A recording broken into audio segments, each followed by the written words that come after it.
खालसा वाहिगुरू जी की फतेह। अस्सलाम वालेकुम आदाब बर सलाह ਤੁਹਾਡੀ ਹੋਸਟ ਨੀਰਮ ਕੌਰ ਤੇ ਮੈਂ ਟੀਵੀ 84 ਦੇ ਸਾਰੇ ਦਰਸ਼ਕਾਂ ਤੇ ਸਰੋਤਿਆਂ ਨੂੰ ਜੀ ਆਇਆਂ ਕਹਿੰਦੀਆਂ ਪ੍ਰੋਗਰਾਮ ਸੱਚੋ ਸੱਚ ਵਿੱਚ ਜਿਹੜੇ ਇਸ ਪ੍ਰੋਗਰਾਮ ਨਾਲ ਦੇਸ਼ਾਂ ਵਿਦੇਸ਼ਾਂ ਤੋਂ ਜੁੜ ਚੁੱਕੇ ਨੇ। ਖਾਲਸਾ ਅਫੇਅਰ ਸੈਂਟਰ ਦੇ ਸੰਚਾਲਕ ਡਾਕਟਰ ਅਮਰਜੀਤ ਸਿੰਘ ਜੀ ਸਟੂਡੀਓ 'ਚ ਮੇਰੇ ਨਾਲ ਮੌਜੂਦ ਨੇ। ਉਹਨਾਂ ਨਾਲ ਗੱਲਬਾਤ ਕਰਕੇ ਅੱਜ ਦੇ ਅਹਿਮ ਇਸ਼ੂਜ਼ ਉੱਪਰ ਉਹਨਾਂ ਤੋਂ ਉਹਨਾਂ ਦਾ ਤਬਸਰਾ ਜਾਣਦੇ ਹਾਂ।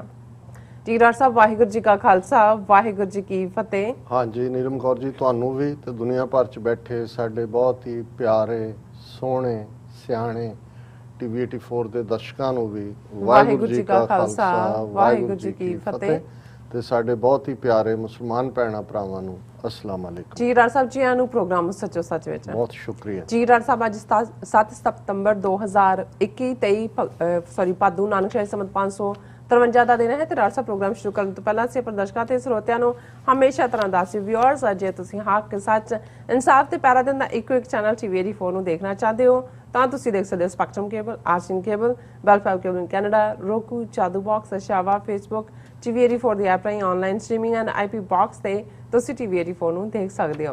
ਵਿਊਅਰਸ ਜੇ ਤੁਸੀਂ ਟੀਵੀ 84 ਨਾਲ ਜਾਂ ਪ੍ਰੋਗਰਾਮ ਸੱਚੋ ਸੱਚ ਨਾਲ ਫੇਸਬੁੱਕ ਰਾਹੀਂ ਜੁੜੇ ਤਾਂ ਇਸ ਨੂੰ ਵੱਧ ਤੋਂ ਵੱਧ ਲਾਈਕ ਕਰੋ ਤੇ ਸ਼ੇਅਰ ਕਰੋ ਅਤੇ ਨਾਲ ਹੀ YouTube ਤੇ ਸਬਸਕ੍ਰਾਈਬ ਵੀ ਕਰੋ।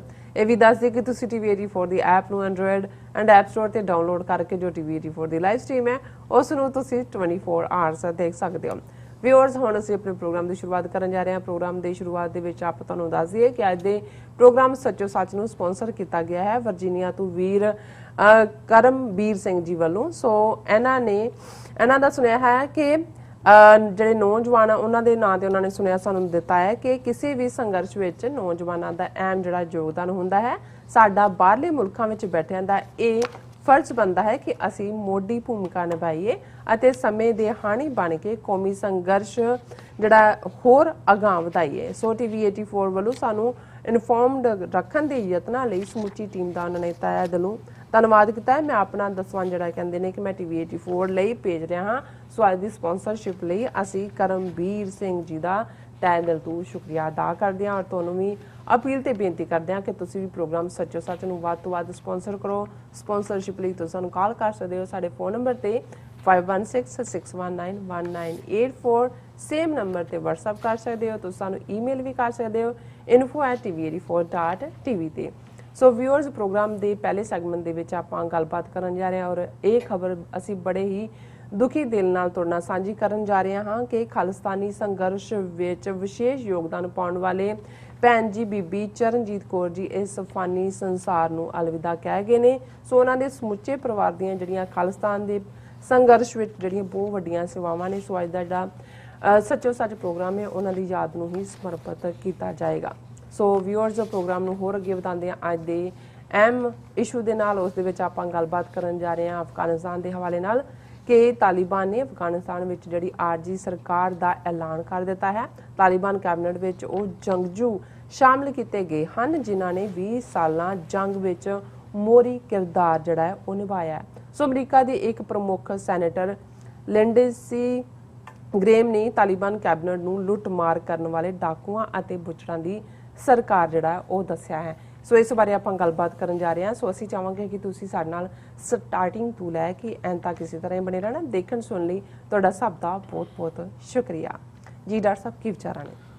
ਦੇਖੋ ਸਭ ਤੋਂ ਪਹਿਲਾਂ ਤਾਂ ਅਸੀਂ ਆਪਣੇ ਵਿਊਅਰਸ ਦਾ ਸ਼ੁਕਰੀਆ ਅਦਾ ਕਰਦੇ ਹਾਂ ਕਿ ਕੱਲ ਦੇ ਪ੍ਰੋਗਰਾਮ ਨੂੰ ਬਹੁਤ ਭਰਵਾਂ ਹੁੰਗਾਰਾ ਮਿਲਿਆ ਜੀ।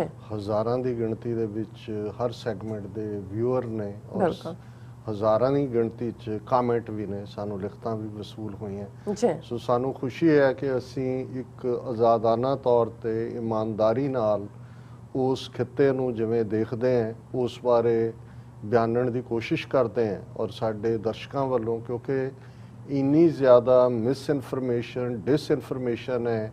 ਬੇਸ਼ੱਕ ਜਦੋਂ ਅਸੀਂ ਅੱਜ ਦੇ ਸੋਸ਼ਲ ਮੀਡੀਆ ਦੀ ਗੱਲ ਕਰਦੇ ਹਾਂ ਇਹ ਬਲੈਸਿੰਗ ਵੀ ਹੈ ਪਰ ਕਰਸ ਵੀ ਹੈ। ਮੈਂ ਕਈ ਵਾਰੀ ਸਮਝਦਾ ਵੀ ਕਰਸ ਜ਼ਿਆਦਾ ਹੈ ਕਿ ਇੰਨੀ ਜ਼ਿਆਦਾ ਮਿਸਇਨਫੋਰਮੇਸ਼ਨ ਹੈ ਕਿ ਸੱਚ ਨੂੰ ਕੱਚ ਤੋਂ ਅੱਡ ਕਰਦਿਆਂ ਹੀ ਜੇ ਤੁਹਾਡੇ ਕੋਲ ਅੱਖ ਨਹੀਂ ਹੈ ਉਹਨੂੰ ਵੇਖਣ ਵਾਲੀ ਤੇ ਬਹੁਤ ਵਾਰ ਤੁਸੀਂ ਉਸ ਕੱਚ ਦਾ ਜਾਂ ਪ੍ਰੋਪੇਗੈਂਡੇ ਦਾ ਝੂਠੇ ਪ੍ਰੋਪੇਗੈਂਡੇ ਦਾ ਫੇਕ ਨਿਊਜ਼ ਦਾ ਸ਼ਿਕਾਰ ਹੋ ਜਾਂਦੇ ਹੋ।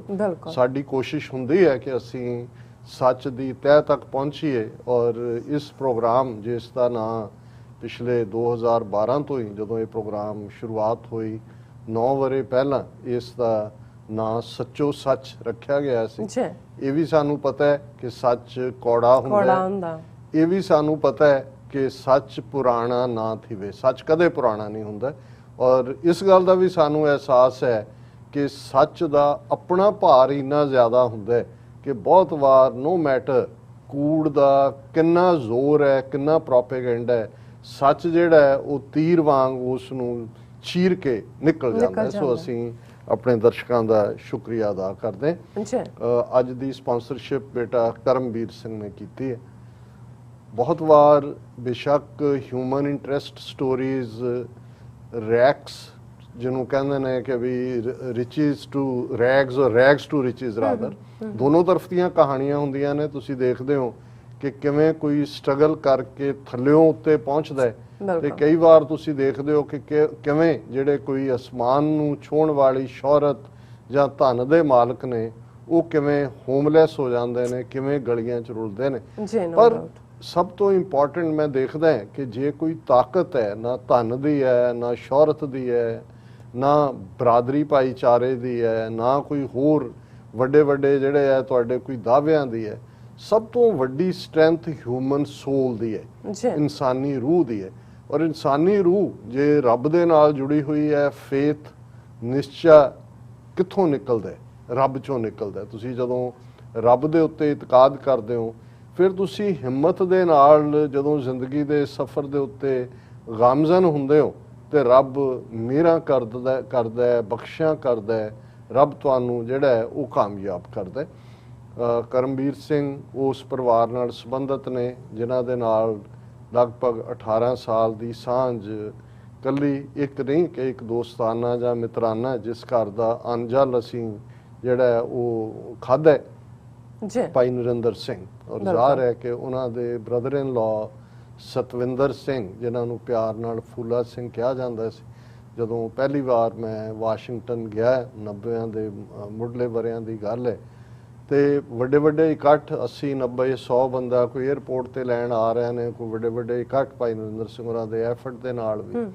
ਔਰ ਜੇ ਉਹਨਾਂ 'ਚ ਸਭ ਤੋਂ ਜ਼ਿਆਦਾ ਕੋਈ ਸੇਵਾ ਕਰਨ ਵਾਲਾ ਜਿਹੜਾ ਅੰਨ ਪਕਾ ਵੀ ਰਹੇ ਨੇ, ਸਰਵ ਵੀ ਕਰ ਰਹੇ ਨੇ, ਇੱਥੇ ਅਸੀਂ ਨਿਊਯਾਰਕ ਪ੍ਰੋਟੈਸਟ ਤੇ ਆ ਰਹੇ ਹਾਂ, ਬੱਸਾਂ ਭਰੀਆਂ ਹੋਈਆਂ ਨੇ, ਸਭ ਦੇ ਲਈ ਸਵੇਰੇ 2-2:30 ਵਜੇ ਉੱਠ ਕੇ ਪਰੌਂਠੇ ਤਿਆਰ ਹੋ ਰਹੇ ਨੇ, ਤੇ ਉਹ ਫੂਲਾ ਸਿੰਘ, ਕਿਉਂਕਿ ਸਤਵਿੰਦਰ ਸਿੰਘ ਉਹਨਾਂ ਦਾ ਅਸਲੀ ਨਾਂ ਪਰ ਫੂਲਾ ਸਿੰਘ ਕਰਕੇ ਜ਼ਿਆਦਾ ਪਪੂਲਰ ਰਹੇ। ਔਰ ਉਹਨਾਂ ਨੇ ਬਹੁਤ ਜਿਹੜੀ ਹੈ ਪੰਥ ਦੇ ਲਈ ਔਰ ਸੇਵਾ ਦੇ ਪੱਖ ਤੋਂ ਹੋਇਆ।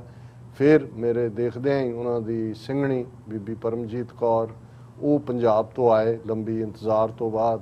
ਫਿਰ ਜ਼ਾਹਰ ਹੈ ਕਿ ਜਿਹੜਾ ਆਸ ਹੁੰਦੀ ਹੈ ਬੱਚੇ ਦੀ, ਔਰ ਉਹਨਾਂ ਦੇ ਕਾਫੀ ਦੇਰ ਬਾਅਦ ਬੇਟਾ ਹੋਇਆ ਕਰਮਵੀਰ ਸਿੰਘ ਜਿਹੜਾ ਅੱਜ ਦਾ ਪ੍ਰੋਗਰਾਮ ਸਪਾਂਸਰ ਕਰ ਰਿਹਾ। ਔਰ ਇੱਕ ਹੈਪੀ ਪਰਿਵਾਰ ਜਿਵੇਂ ਤੁਸੀਂ ਦੇਖਦੇ ਹੋ। ਔਰ ਉਹ ਆਪਣੀ ਕਿਰਤ ਦੇ ਲਈ ਫੂਲਾ ਸਿੰਘ ਜਿਹੜੇ ਨੇ ਉਹ ਟੈਕਸੀ ਚਲਾਉਂਦੇ ਸਨ। ਔਰ ਅਚਾਨਕ ਇੱਕ ਦਿਨ ਮੈਂ ਸ਼ਾਮ ਖਾਲਿਸਤਾਨ ਅਫੇਅਰਸ ਸੈਂਟਰ ਸਾਡਾ ਦਫ਼ਤਰ ਨੈਸ਼ਨਲ ਪ੍ਰੈਸ ਬਿਲਡਿੰਗ 'ਚ ਹੈ, ਔਰ ਭਾਈ ਨਰਿੰਦਰ ਸਿੰਘ ਉਹਨਾਂ ਦੀ ਕਾਲ ਆਈ ਔਰ ਉਹ ਰੋ ਰਹੇ ਸੀ। ਮੈਨੂੰ ਇੱਕਦਮ ਲੱਗਾ ਕੀ ਹੋਇਆ, ਕਹਿਣ ਲੱਗੇ ਕਿ ਫੂਲਾ ਸਿੰਘ ਨੂੰ ਕਿਸੇ ਨੇ ਗੋਲੀ ਮਾਰ ਦਿੱਤੀ। ਔਰ ਉਹ ਦਿਨ ਦੇ ਵੇਲੇ, ਹਾਲਾਂਕਿ ਇਹ ਵਾਕਿਆ ਬਾਅਦ ਦੁਪਹਿਰ ਹੋਇਆ, ਔਰ ਉਹ ਜਿਹੜਾ ਉਹਨਾਂ ਦੀ ਮੌਕੇ ਤੇ ਹੀ ਡੈਥ ਹੋ ਗਈ।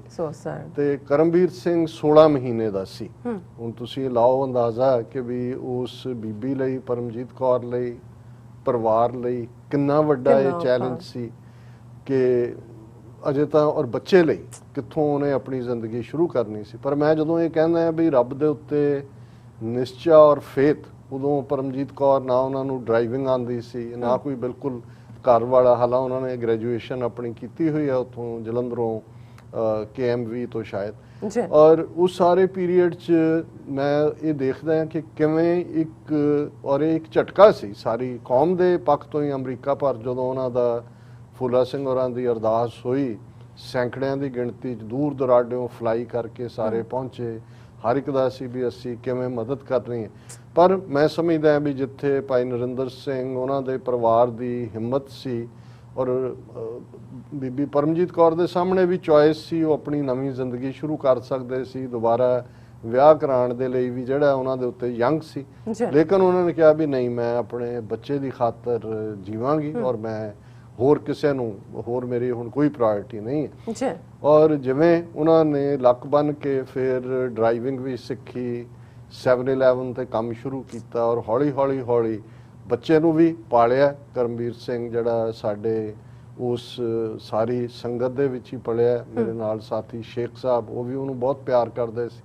ਬ੍ਰਿਲੀਅੰਟ ਬੱਚਾ ਔਰ ਉਹਨੇ ਜਿਹੜਾ ਹਾਈ ਸਕੂਲ ਕੀਤਾ, ਕੰਪਿਊਟਰ ਇੰਜੀਨੀਅਰ ਬਣਿਆ। ਹੁਣ ਉਹਦੇ ਕੋਲ ਇੱਕ ਆਪਣਾ ਸੌਫਟਵੇਅਰ ਦੇ ਵਿੱਚ ਅੱਛਾ ਜੌਬ ਹੈ।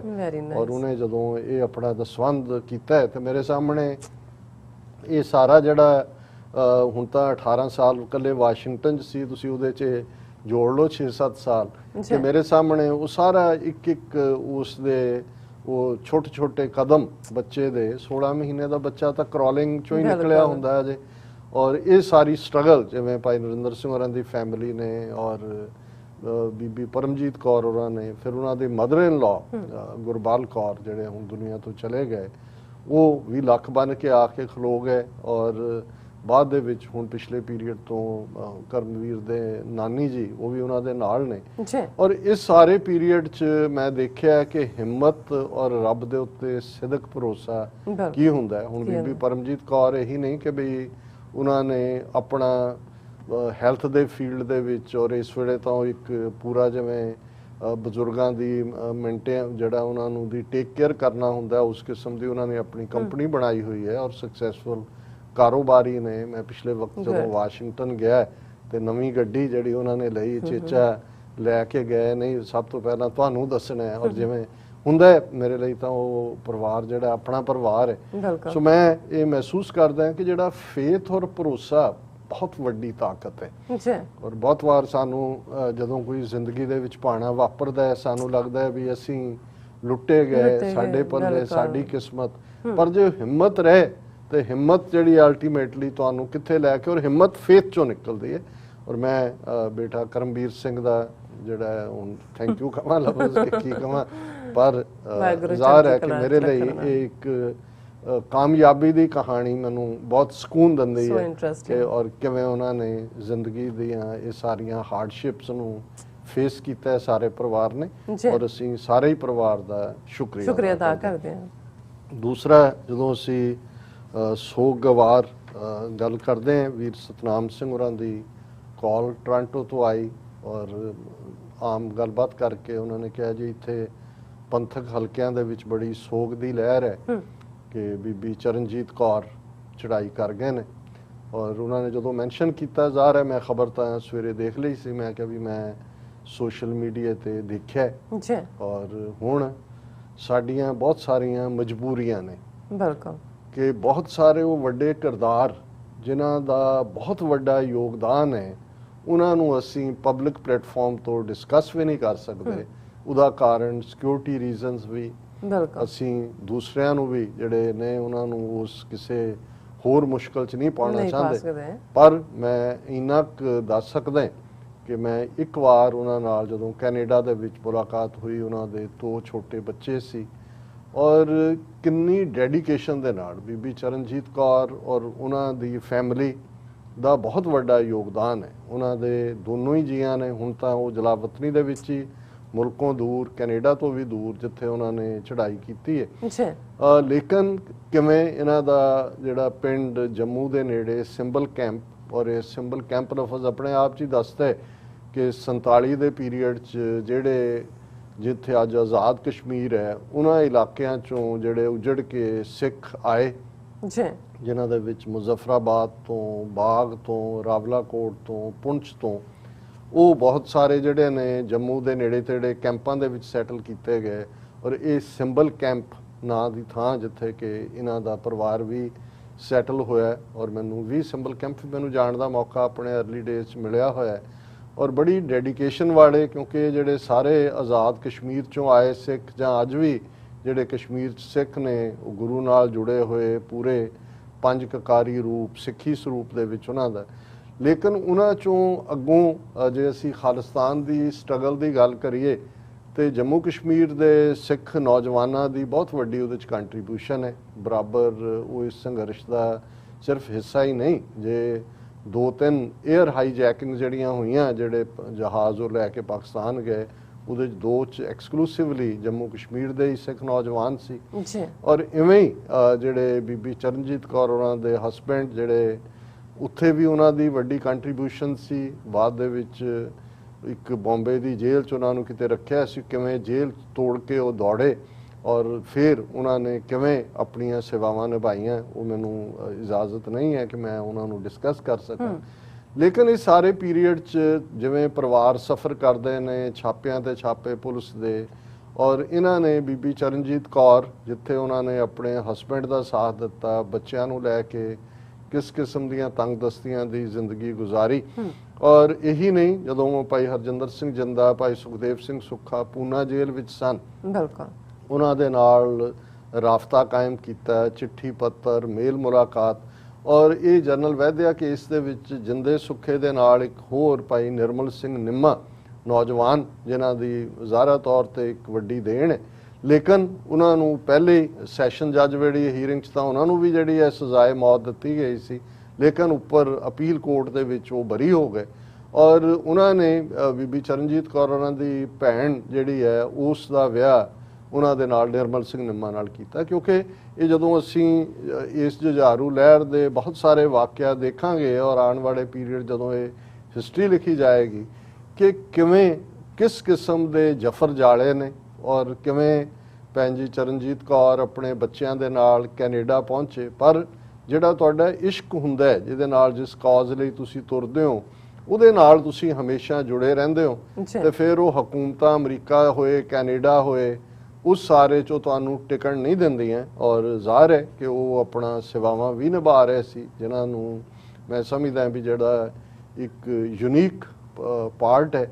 ਔਰ ਮੈਂ ਇੰਨਾ ਕਹਿਣਾ ਚਾਹੁੰਦਾ, ਔਰ ਕਿਵੇਂ ਉਹਨਾਂ ਦਾ ਜੀਵਨ ਵੀ ਪ੍ਰੋਫੈਸਰ ਉਦੈ ਸਿੰਘ ਟੋਰਾਂਟੋ ਦੇ ਵਿੱਚ ਹੀ ਨਹੀਂ, ਸਾਰੇ ਖਾਲਿਸਤਾਨੀ ਹਲਕਿਆਂ 'ਚ ਜਾਣੇ ਜਾਂਦੇ ਨੇ, ਕਿਸੇ ਵੇਲੇ ਮੈਥਮੈਟਿਕਸ ਦੇ ਪ੍ਰੋਫੈਸਰ ਸੀ ਖਾਲਸਾ ਕਾਲਜ ਜਲੰਧਰ, ਕੈਨੇਡਾ 'ਚ ਯੂਨੀਵਰਸਿਟੀ 'ਚ ਪ੍ਰੋਫੈਸਰ ਹੈ। ਔਰ ਉਹਨਾਂ ਨੇ, ਔਰ ਉਹਨਾਂ ਬਾਰੇ ਇਹ ਨੋਨ ਹੈ ਕਿ ਉਹ ਕਦੇ ਕਿਸੇ ਦਾ ਲਿਹਾਜ਼ ਨਹੀਂ ਸੀ ਕਰਦੇ, ਹਰ ਇੱਕ ਦੇ ਬੱਖੀ ਉਹ ਦੇੜ ਦਿੰਦੇ ਸੀ ਜਿਹਦੇ 'ਚ ਵੀ ਉਹ ਕਮਜ਼ੋਰੀ ਦੇਖਣ। ਤੇ ਉਹਨਾਂ ਨੇ ਇੱਕ ਵਾਰ ਇਹ ਗੱਲ ਪਬਲਿਕਲੀ ਕਹੀ ਸੀ ਕਿ ਬੀਬੀ ਚਰਨਜੀਤ ਕੌਰ ਦਾ ਜੀਵਨ, ਉਹਨਾਂ ਦਾ ਕਿਰਦਾਰ ਇੰਨਾ ਉੱਚਾ ਹੈ ਕਿ ਮੇਰਾ ਜੀ ਕਰਦਾ ਹੈ ਕਿ ਮੈਂ ਉਹਨਾਂ ਨੂੰ ਸੰਗਤ 'ਚ ਸੱਦ ਕੇ ਉਹਨਾਂ ਦੇ ਪੈਰੀਂ ਹੱਥ ਲਾਵਾਂ ਸਾਰਿਆਂ ਦੇ ਸਾਹਮਣੇ। ਕਿ ਸੋ ਉਹਦੇ ਤੋਂ ਇਹ ਅੰਦਾਜ਼ਾ ਲਾਇਆ ਜਾ ਸਕਦਾ ਹੈ ਕਿ ਭਾਈ ਉਹਨਾਂ ਦੀ ਕਿੰਨੀ ਵੱਡੀ ਸਟਰਗਲ ਦੇ ਵਿੱਚ ਦੇਣ ਹੈ, ਔਰ ਉਹ ਅੱਜ ਵਿਛੋੜਾ ਦੇ ਗਏ ਨੇ।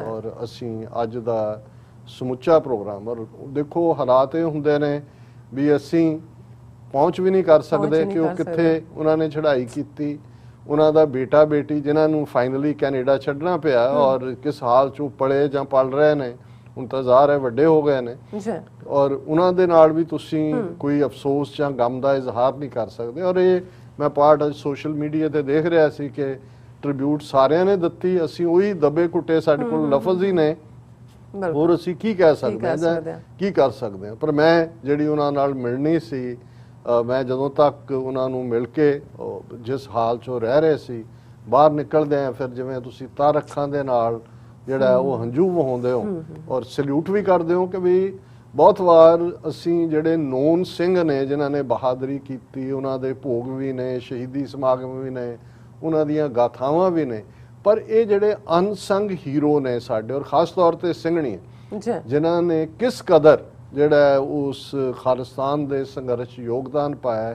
ਗੁਰੂ ਤਾਂ ਜਾਣੀ ਜਾਣ ਹੈ, ਅੰਤਰਜਾਮੀ ਹੈ, ਔਰ ਸਤਿਗੁਰੂ ਦੇ ਚਰਨਾਂ 'ਚ ਉਹਨਾਂ ਨੇ ਆਪਣਾ ਜਿਹੜਾ ਬਣਦਾ ਕਿਰਦਾਰ, ਜਿਹਨੂੰ ਕਹਿੰਦੇ ਨੇ ਨਾਨਕ ਤੇ ਮੁਖ ਉਜਲੇ ਕੀਤੀ ਛੁੱਟੀ ਨਾਲ। ਹੁਣ ਇਹ ਨਾਮ ਧਿਆਨ ਤੇ ਮਸ਼ੱਕਤ, ਇਹ ਸਿੱਖੀ ਨੂੰ ਕਮਾਣਾ ਹੈ। ਜਦੋਂ ਤੁਸੀਂ ਸਮਾਜ ਦੇ ਵਿੱਚ ਉਹਨਾਂ ਲੋਕਾਂ ਦੇ ਕ੍ਰਿਟਿਸਿਜ਼ਮ ਦਾ ਸ਼ਿਕਾਰ ਹੋ ਰਹੇ ਹੁੰਦੇ ਹੋ ਜਿਨ੍ਹਾਂ ਨੂੰ ਤੁਸੀਂ ਸੱਜਣ ਸਮਝਦੇ ਹੋ, ਤੁਹਾਡੇ ਨਾਲ ਖਲੋਣ ਨੂੰ ਤਿਆਰ ਨਹੀਂ ਹੁੰਦੇ, ਔਰ ਤੁਸੀਂ ਜਿਹੜਾ ਉਹ ਸਾਰੇ ਚੋਂ ਕਿਤੇ ਵੀ ਅੱਗੇ ਨਹੀਂ ਤੁਰ ਸਕਦੇ, ਲੇਕਿਨ ਤੁਸੀਂ ਆਪਣਾ ਸਿਦਕ ਵੀ ਕਾਇਮ ਰੱਖਦੇ ਹੋ, ਆਪਣੀ ਸੇਵਾ ਵੀ ਕਾਇਮ ਰੱਖਦੇ ਹੋ। ਸੋ ਅਸੀਂ ਜਿਹੜਾ ਉਹਨਾਂ ਨੂੰ ਸ਼ਰਧਾ ਦੇ ਫੁੱਲ ਪੇਟ ਕਰਦੇ ਹਾਂ, ਔਰ ਅਸੀਂ ਇੱਥੇ ਹੀ ਪਹਿਲਾ ਸੈਗਮੈਂਟ ਜਿਹੜਾ ਹੈ ਉਹ ਕਲੋਜ਼ ਕਰ ਦਈਏ ਜਾਂ ਨਹੀਂ? ਤੁਸੀਂ ਜਾਰੀ ਰੱਖ ਸਕਦੇ ਹੋ ਜੀ ਤੁਹਾਡਾ। ਹਾਂ ਚਲੋ, ਕਿਉਂਕਿ ਮੈਂ ਵਕਤ ਵੱਲ ਦੇਖ ਰਿਹਾ, ਔਰ ਕਈ ਵਾਰ ਕਿਉਂਕਿ ਮੇਰਾ ਕੋਈ ਸਕ੍ਰਿਪਟਡ ਸ਼ੋਅ ਤਾਂ ਨਹੀਂ ਹੁੰਦਾ, ਇਸ ਲਈ ਕਈ ਵਾਰ ਜਿਹੜਾ ਇਮੋਸ਼ਨ ਦਾ ਇੱਕ ਬਹਾਅ ਹੈ ਉਹ ਅੱਗੇ ਲੈ ਜਾਂਦਾ। ਹੁਣ ਗੱਲ ਅਸੀਂ ਕਰੀਏ ਅਫਗਾਨਿਸਤਾਨ ਦੀ। ਬਿਲਕੁਲ ਰੋਜ਼ਾਨਾ ਇਸ ਦੇ ਉੱਤੇ ਫੋਕਸ ਹੁੰਦਾ ਹੈ ਔਰ ਇਹ ਜਿਸ ਦੀ ਇੰਤਜ਼ਾਰ ਸੀ ਕਿ ਤਾਲਿਬਾਨ ਜਿਨ੍ਹਾਂ ਨੇ ਅਖੀਰਲਾ ਮੋਰਚਾ ਪੰਜਸ਼ੀਰ ਦਾ ਵੀ ਫਤਹ ਕੀਤਾ ਜੀ ਕਿ ਉਹ ਸਰਕਾਰ ਐਲਾਨਣਗੇ। ਸਰਕਾਰ ਕਿਵੇਂ ਦੀ ਹੋਏਗੀ, ਉਹਦੇ 'ਚ ਕੀ ਆਇਆ, ਇਹ ਤਾਂ ਜ਼ਾਹਰ ਹੈ ਉਹਨਾਂ ਨੇ ਪਹਿਲੇ ਦਿਨ ਤੋਂ ਹੀ ਇਸਲਾਮਿਕ ਐਮੀਰੇਟਸ ਦਾ ਜ਼ਿਕਰ ਕੀਤਾ ਸੀ ਕਿ ਇਸਲਾਮਿਕ ਦੀ ਬੇਸਡ ਹੀ ਉਹਦੀ ਤਰਜ਼ੇ ਹਕੂਮਤ ਹੋਏਗੀ। ਔਰ ਇਹ ਵੀ ਸੀ ਕਿ ਮੁਸ਼ਾਫਰਾਤ ਚੱਲ ਰਹੀਆਂ ਨੇ, ਕੌਣ ਤਾਜ਼ਕਾਂ 'ਚੋਂ ਆਏਗਾ, ਉਜ਼ਬੈਕ 'ਚੋਂ, ਅਸ਼ਰਫ ਗਨੀ ਦੀ ਹਕੂਮਤ ਦਾ ਲੈਫਟ ਓਵਰ ਅਬਦੁੱਲਾ ਕੀ ਹੈ, ਹਾਮਿਦ ਕਰਜ਼ਾਈ ਕੀ ਹੈ।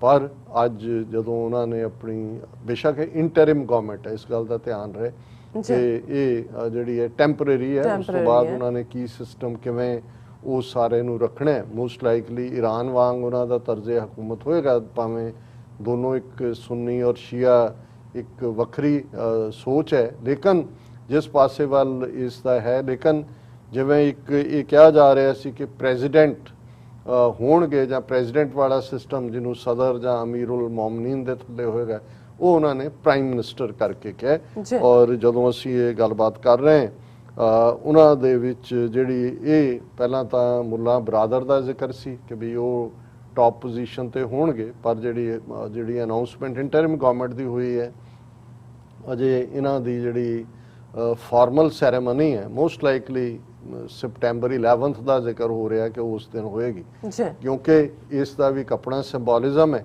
ਕਿਉਂਕਿ 9/11 ਇੱਥੇ ਹੁੰਦਾ ਹੈ ਔਰ 9/11 ਹੀ ਹੈ ਜਿਸ ਤੋਂ ਬਾਅਦ ਉਦੋਂ ਤਾਲਿਬਾਨ ਦੀ ਸਰਕਾਰ ਸੀ ਅਫਗਾਨਿਸਤਾਨ 'ਚ, ਔਰ ਕੁਝ ਮਹੀਨਿਆਂ ਬਾਅਦ ਉਹਦੇ 'ਤੇ ਹਮਲਾ ਹੁੰਦਾ ਹੈ।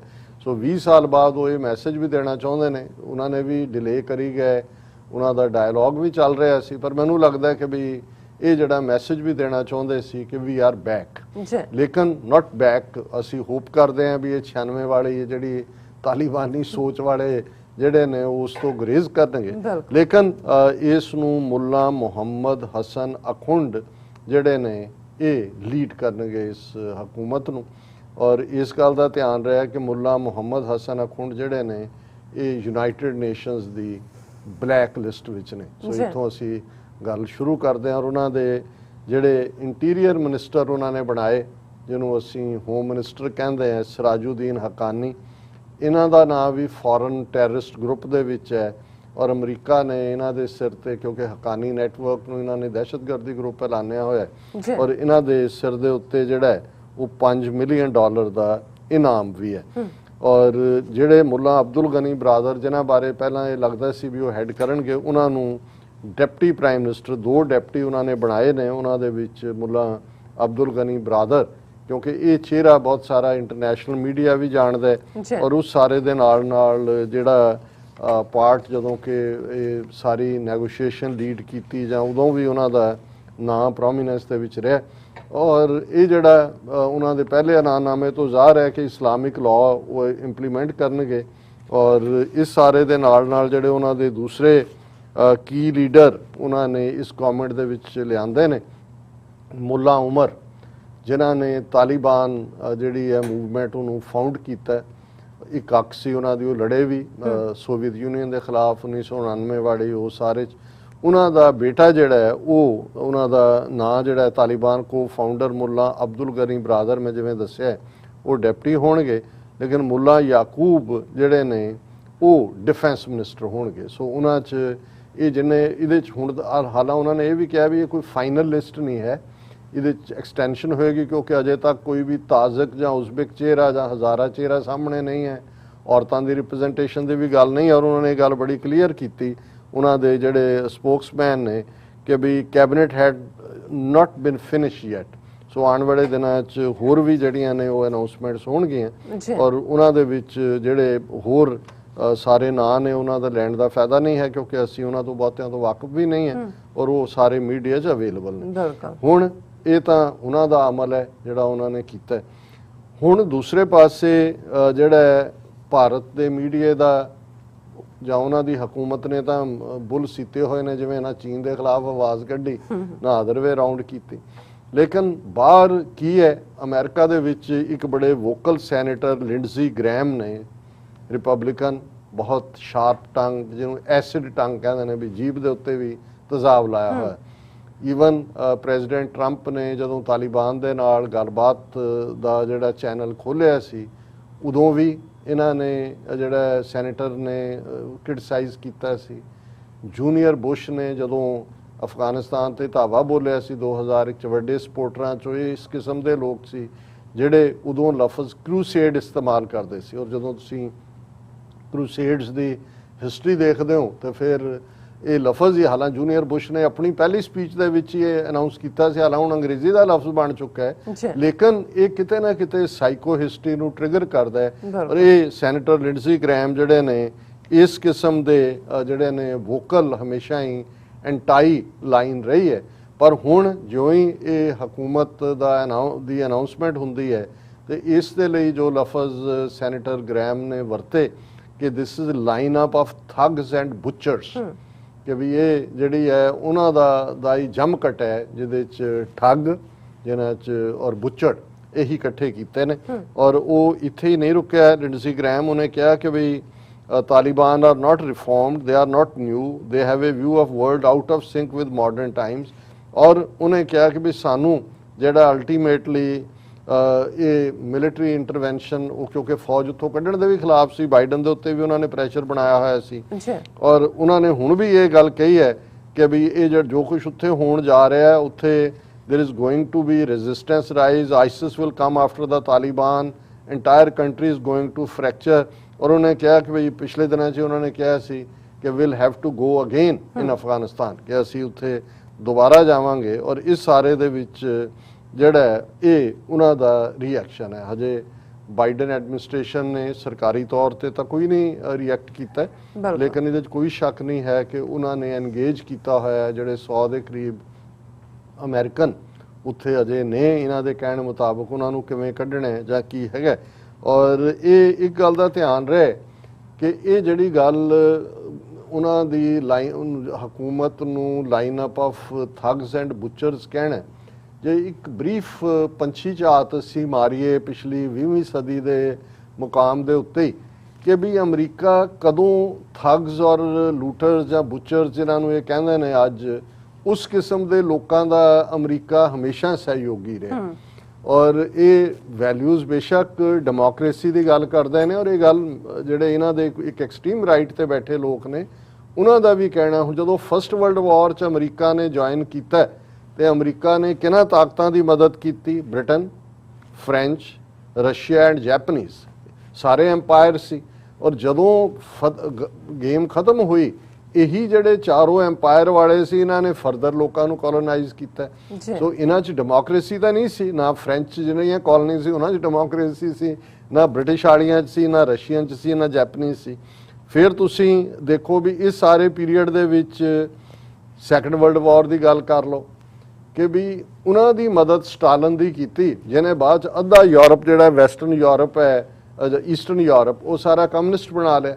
ਔਰ ਉਸ ਸਾਰੇ ਦਾ ਨਤੀਜਾ ਸੀ ਕਿ ਖਰੁਸ਼ਚੇਵ ਜਿਹੜਾ ਵੱਡਾ ਲੀਡਰ ਸੀ ਸੋਵੀਅਤ ਦਾ, ਉਹਨੇ 1950 'ਚ ਕਿਹਾ ਸੀ ਕਿ ਅਮਰੀਕਨਾਂ ਦੇ ਪੋਤੇ ਪੜਪੋਤੇ ਕਮਿਊਨਿਸਟ ਹੋਣਗੇ। ਸੋ ਜਿਸ ਤੇਜ਼ੀ ਨਾਲ ਉਹਨਾਂ ਦਾ ਸਪਰੈਡ ਹੋਇਆ, ਸੋ ਸਟਾਲਿਨ ਨੂੰ ਸਟਰੈਂਥਨ ਕਰਨ 'ਚ ਕਿਹਨੇ ਮਦਦ ਕੀਤੀ? ਸੈਕੰਡ ਵਰਲਡ ਵਾਰ 'ਚ ਕੌਣ ਕਿਹਦਾ ਐਲਾਈ ਸੀ? ਜਰਮਨ ਦੀਆਂ ਜਾਂ ਨਾਜ਼ੀਆਂ ਦੀਆਂ ਕਮਜ਼ੋਰੀਆਂ ਇੱਕ ਪਾਸੇ ਰੱਖ ਲਓ, ਸੋ ਅਮਰੀਕਨਸ ਨੇ ਹੀ ਉਸ ਸਾਰੇ ਨੂੰ ਜਿਹੜਾ ਕੀਤਾ। ਹੁਣ ਪਿਛਲੇ ਜੇ 50 ਸਾਲ ਦੇ ਪੀਰੀਅਡ 'ਚ ਅਮਰੀਕਾ ਕਿਹਨਾਂ ਦੀ ਮਦਦ ਦੇ ਉੱਤੇ ਖਲੋਤਾ ਹੈ? ਐਂਟੋਨੀਓ ਸਾਲਾਜ਼ਾਰ, ਡਿਕਟੇਟਰ ਆਫ ਪੁਰਤਗਾਲ, ਜਿਹਨੇ ਨੈਟੋ ਜਿਹੜੀ ਸੋਵੀਅਤ ਯੂਨੀਅਨ ਨੂੰ ਘੇਰਨ ਲਈ ਇਹਨਾਂ ਨੇ ਬਣਾਈ, ਉਹਦਾ ਉਹ ਫਾਊਂਡਰ ਸੀ। ਫਿਰ ਅਸੀਂ ਕੋਲਡ ਵਾਰ 'ਚ ਦੇਖਦੇ ਹਾਂ ਸਿੰਗਮਨ ਰੀ ਆਫ ਸਾਊਥ ਕੋਰੀਆ, ਉਹ ਵੀ ਆਟੋਕਰੈਟ। ਫਿਰ ਮਿਸਟਰ ਫਰਨੀਨਾਡ ਮਾਰਕੋਜ਼ ਆਫ ਫਿਲੀਪੀਨਸ, ਵੱਡਾ ਠੱਗ ਔਰ ਚੋਰ ਜਿਹਦੀ ਅਮਰੀਕਾ ਮਦਦ ਕਰਦਾ ਰਿਹਾ। ਸ਼ਾਹ ਆਫ ਈਰਾਨ, ਉਹ ਕਰਪਸ਼ਨ ਦੇ ਕਿੱਸੇ ਕਿੱਥੇ ਤੱਕ ਪਹੁੰਚਦੇ ਨੇ, ਔਰ ਕਿਸ ਕਿਸਮ ਦਾ ਸ਼ਾਹ ਆਫ ਈਰਾਨ ਦੇ ਥੱਲੇ ਤੁਸੀਂ ਟਾਈਪਰਾਈਟਰ ਵੀ ਨਹੀਂ ਸੀ ਰੱਖ ਸਕਦੇ, ਇਸ ਕਿਸਮ ਦੀ ਉਹਨਾਂ ਦੀ ਜਿਹੜੀ ਏਜੰਸੀਆਂ ਦੀ ਗ੍ਰਿਪ ਸੀ। General Augusto Pinochet of Chile, ਜਿਹਨੂੰ ਬਾਅਦ ਦੇ ਵਿੱਚ ਫੜਿਆ ਜਾਂਦਾ ਹੈ ਕਿ ਜੀ ਪਿਨੋਸ਼ੇ ਨੇ ਇਹ ਕੀਤਾ ਤੇ ਉਹ ਚਿਲੀ ਉਹਦੀ ਕੌਣ ਮਦਦ ਕਰ ਰਿਹਾ ਸੀ? ਉਹ ਬੁੱਚਰ ਐਂਡ ਠੱਗ ਨਹੀਂ ਸੀ।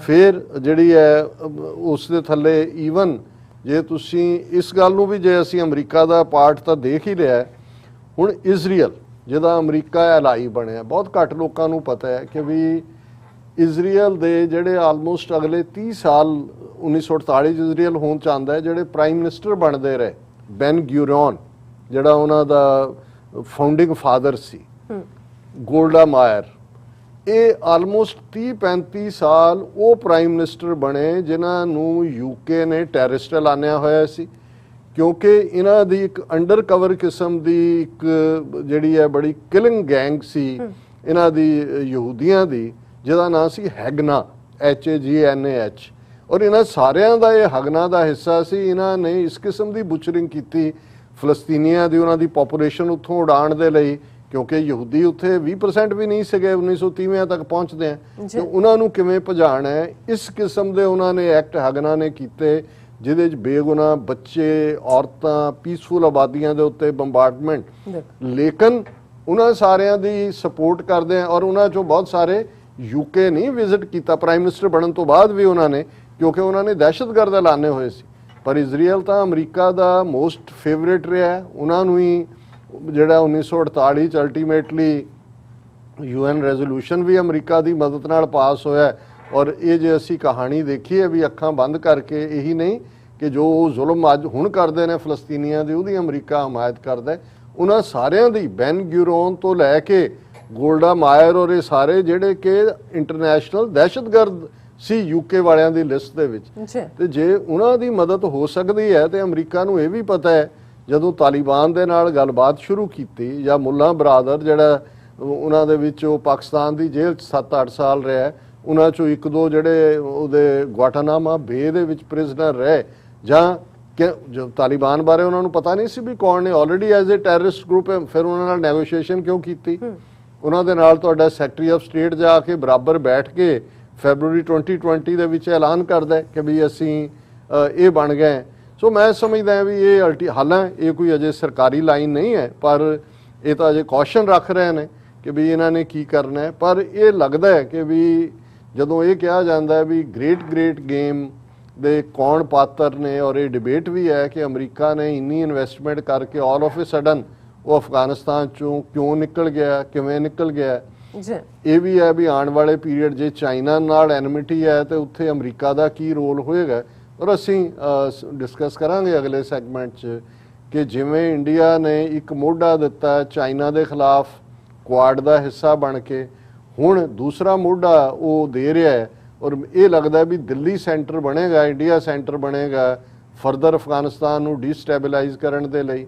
ਔਰ ਤੁਸੀਂ ਜਿਸ ਕਿਸਮ ਦਾ ਵਰਤਾਰਾ ਦੇਖੋ, ਬੇਸ਼ੱਕ ਪੰਜਸ਼ੀਰ ਵੈਲੀ ਤਾਲਿਬਾਨ ਦੇ ਕੰਟਰੋਲ 'ਚ ਹੈ ਹੁਣ, ਲੇਕਿਨ ਉਹਦਾ ਜਿਹੜਾ ਉਹਨਾਂ ਦਾ ਅਬਦੁੱਲਾ ਖਾਸ ਤੌਰ ਤੇ ਜਿਹੜਾ ਨਾਮ ਮਸੂਦ ਦਾ ਬੇਟਾ, ਉਹ ਕਿੱਥੇ ਹੈ, ਕੀ ਹੈ, ਉਹਨੇ ਆਪਣਾ ਇੱਕ ਆਡੀਓ ਮੈਸੇਜ ਹੈ ਭੇਜਿਆ। ਔਰ ਲੱਗਦਾ ਹੈ ਕਿ ਤਾਜ਼ਿਕਸਤਾਨ ਇੱਕ ਨਵਾਂ ਹੈੱਡਕੁਆਟਰ, ਉੱਥੇ ਤਾਜ਼ਿਕਸਤਾਨ 'ਚ ਆਲਰੇਡੀ ਰਸ਼ੀਅਨ ਪ੍ਰੈਜ਼ੈਂਸ ਵੀ ਹੈ ਔਰ ਇੰਡੀਅਨ ਤਾਂ ਹੈ ਹੀ ਹੈ, ਲੇਕਿਨ ਰਸ਼ੀਆ ਦਾ ਕਿਰਦਾਰ ਵੀ ਜਿਹੜਾ ਕਿਤੇ ਨਾ ਕਿਤੇ ਆਉਣ ਵਾਲੇ ਪੀਰੀਅਡ 'ਚ ਜ਼ਾਹਰ ਹੋਏਗਾ ਕਿ ਕੀ ਇੱਕ ਪਾਸੇ ਤੋਂ ਚਾਈਨਾ ਦਾ ਜੂਨੀਅਰ ਪਾਰਟਨਰ ਬਣਿਆ ਹੋਇਆ, ਦੂਸਰੇ ਪਾਸੇ ਹੁਣ ਜਿਸ ਤੇਜ਼ੀ ਨਾਲ ਇੰਡੀਆ 'ਚ CIA ਦਾ ਚੀਫ ਔਰ ਦੂਸਰੀ ਟੀਮ ਵੀ ਦਿੱਲੀ ਆ ਰਹੀ ਹੈ, ਰਸ਼ੀਆ ਦਾ ਜਿਹੜਾ KGB ਔਰ ਦੂਸਰਿਆਂ ਦੇ ਵੀ ਹੈ, ਪੁਤਿਨ ਦੇ ਨਾਲ ਵੀ ਮੋਦੀ ਦੀ ਗੱਲ ਹੋਈ।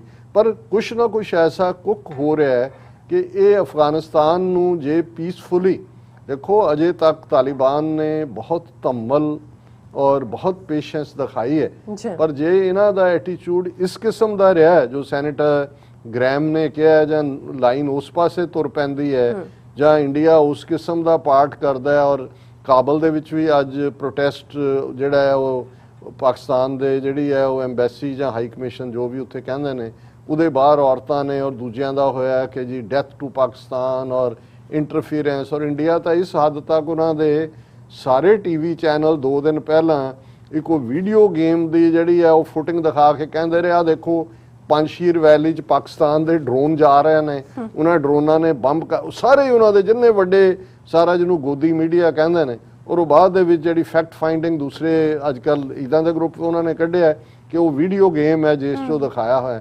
ਸੋ ਕਿਤੇ ਨਾ ਕਿਤੇ ਇਹ ਸਾਰੀ ਖੇਡ ਦੇ ਕੁਛ ਐਸੇ ਹਿੱਸੇ ਨੇ ਜਿਹੜੇ ਸਾਨੂੰ ਨਜ਼ਰ ਨਹੀਂ ਆ ਰਹੇ, ਪਰ ਅਸੀਂ ਵੀ ਉਸ ਦੀਆਂ ਪਰਤਾਂ ਖੋਲ੍ਹਣ ਦੀ ਕੋਸ਼ਿਸ਼ ਕਰਦੇ ਰਵਾਂਗੇ ਕਿ ਭਾਈ ਅਲਟੀਮੇਟਲੀ ਜਿਹੜਾ ਗੇਮ ਖੇਡਣ ਵਾਲਿਆਂ ਦੀ ਆਪਣੀ ਖੇਡ ਹੈ, ਪਰ ਉਸ ਗੇਮ ਦੀਆਂ ਕੀ ਕਹਿੰਦੇ ਨੇ ਕੁੰਡੀਆਂ ਨੂੰ ਸਮਝਣ ਦੀ ਕੋਸ਼ਿਸ਼ ਤੋਂ ਤਾਂ ਕੋਈ ਨਹੀਂ ਰੋਕ ਸਕਦਾ। ਬਿਲਕੁਲ ਡਾਕਟਰ ਸਾਹਿਬ, ਤੁਹਾਡਾ ਬਹੁਤ ਬਹੁਤ ਸ਼ੁਕਰੀਆ, ਤੁਸੀਂ ਆਪਣੇ ਵਿਚਾਰ ਸਾਡੇ ਦਰਸ਼ਕਾਂ ਨਾਲ ਸਾਂਝੇ ਕੀਤੇ ਨੇ। ਸੋ ਆਸ ਕਰਦੇ ਹਾਂ ਕਿ ਸਾਡੇ ਦਰਸ਼ਕਾਂ ਨੂੰ ਪਹਿਲਾ ਸੈਗਮੈਂਟ ਪਸੰਦ ਆਇਆ ਹੋਵੇਗਾ। ਸੋ ਇੱਥੇ ਲੈਣੇ ਬ੍ਰੇਕ ਤੋਂ ਪਹਿਲਾਂ ਅਸੀਂ ਆਪਣੇ ਦਰਸ਼ਕਾਂ ਤੇ ਸਰੋਤਿਆਂ ਨੂੰ ਅਪੀਲ ਤੇ ਬੇਨਤੀ ਕਰਦੇ ਵਿਊਅਰਸ, ਜਿਸ ਤਰ੍ਹਾਂ ਕਿ ਤੁਸੀਂ ਜਾਣਦੇ ਹੋ ਕਿ ਟੀਵੀ 84 ਹੱਕ ਸੱਚ ਇਨਸਾਫ ਦੀ ਜਿਹੜੀ ਆਵਾਜ਼ ਹੈ ਉਹ ਬੁਲੰਦ ਕਰ ਰਿਹਾ। ਇਹ ਆਵਾਜ਼ ਤੁਹਾਡੇ ਪਿਆਰ ਸਦਕਾ, ਤੁਹਾਡੇ ਵਿਸ਼ਵਾਸ ਸਦਕਾ, ਤੁਹਾਡੇ ਡੋਨੇਸ਼ਨ ਸਦਕਾ ਹੀ ਹੋ ਰਹੀ ਹੈ। ਸੋ ਅਸੀਂ ਚਾਹਾਂਗੇ ਕਿ ਤੁਸੀਂ ਟੀਵੀ 84 ਦੀ ਵੱਧ ਤੋਂ ਵੱਧ ਮਾਈਕ ਸਹਾਇਤਾ ਕਰੋ।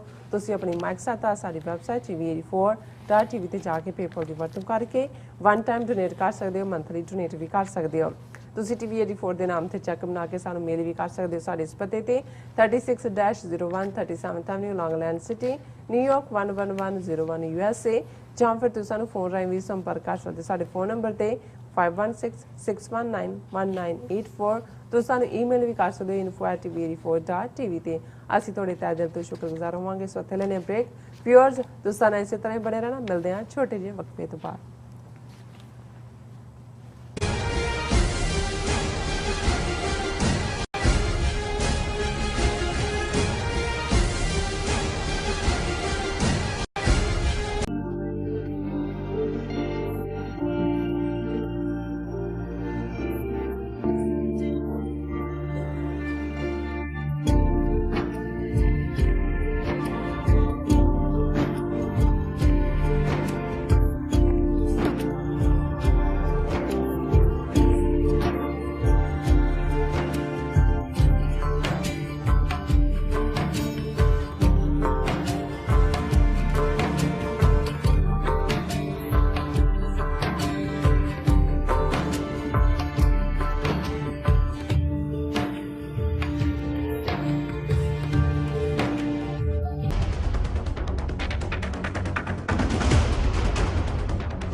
ਦਰਸ਼ਕੋ, ਬ੍ਰੇਕ ਤੋਂ ਬਾਅਦ ਤੁਹਾਡਾ ਸਭ ਦਾ ਭਰਪੂਰ ਸਵਾਗਤ ਹੈ। ਸੋ ਵਿਊਅਰਸ, ਹੁਣ ਆਪਾਂ ਦੂਸਰੇ ਅਹਿਮ ਇਸ਼ੂ ਦੇ ਵਿੱਚ ਗੱਲਬਾਤ ਕਰਨ ਜਾ ਰਹੇ ਹਾਂ ਕਿ ਜਾਪਦਾ ਹੈ ਕਿ ਭਾਰਤ ਆਉਣ ਵਾਲੇ ਸਮੇਂ ਵਿੱਚ ਅਫਗਾਨਿਸਤਾਨ ਨੂੰ ਡੀਸਟੈਬਲਾਈਜ਼ ਕਰਨ ਲਈ ਅਮਰੀਕਾ ਅਤੇ ਪੱਛਮੀ ਤਾਕਤਾਂ ਦਾ ਜਿਹੜਾ ਮੋਹਰਾ ਬਣਨ ਜਾ ਰਿਹਾ ਹੈ। ਸੋ ਇਸ ਵੇਲੇ ਭਾਰਤ ਨੂੰ ਉਸਾਰੂ ਰੋਲ ਪਲੇ ਕਰਨਾ ਚਾਹੀਦਾ ਸੀ, ਪਰ ਜਾਪਦਾ ਹੈ ਕਿ ਭਾਰਤ ਆਪਣੇ ਹੀ ਪੈਰਾਂ ਤੇ ਆਪ ਹੀ ਕੁਹਾੜੀ ਮਾਰਨ ਜਾ ਰਿਹਾ ਹੈ। ਸੋ ਇਸ ਬਾਰੇ ਆਪਾਂ ਗੱਲਬਾਤ ਕਰਨ ਜਾ ਰਹੇ ਹਾਂ।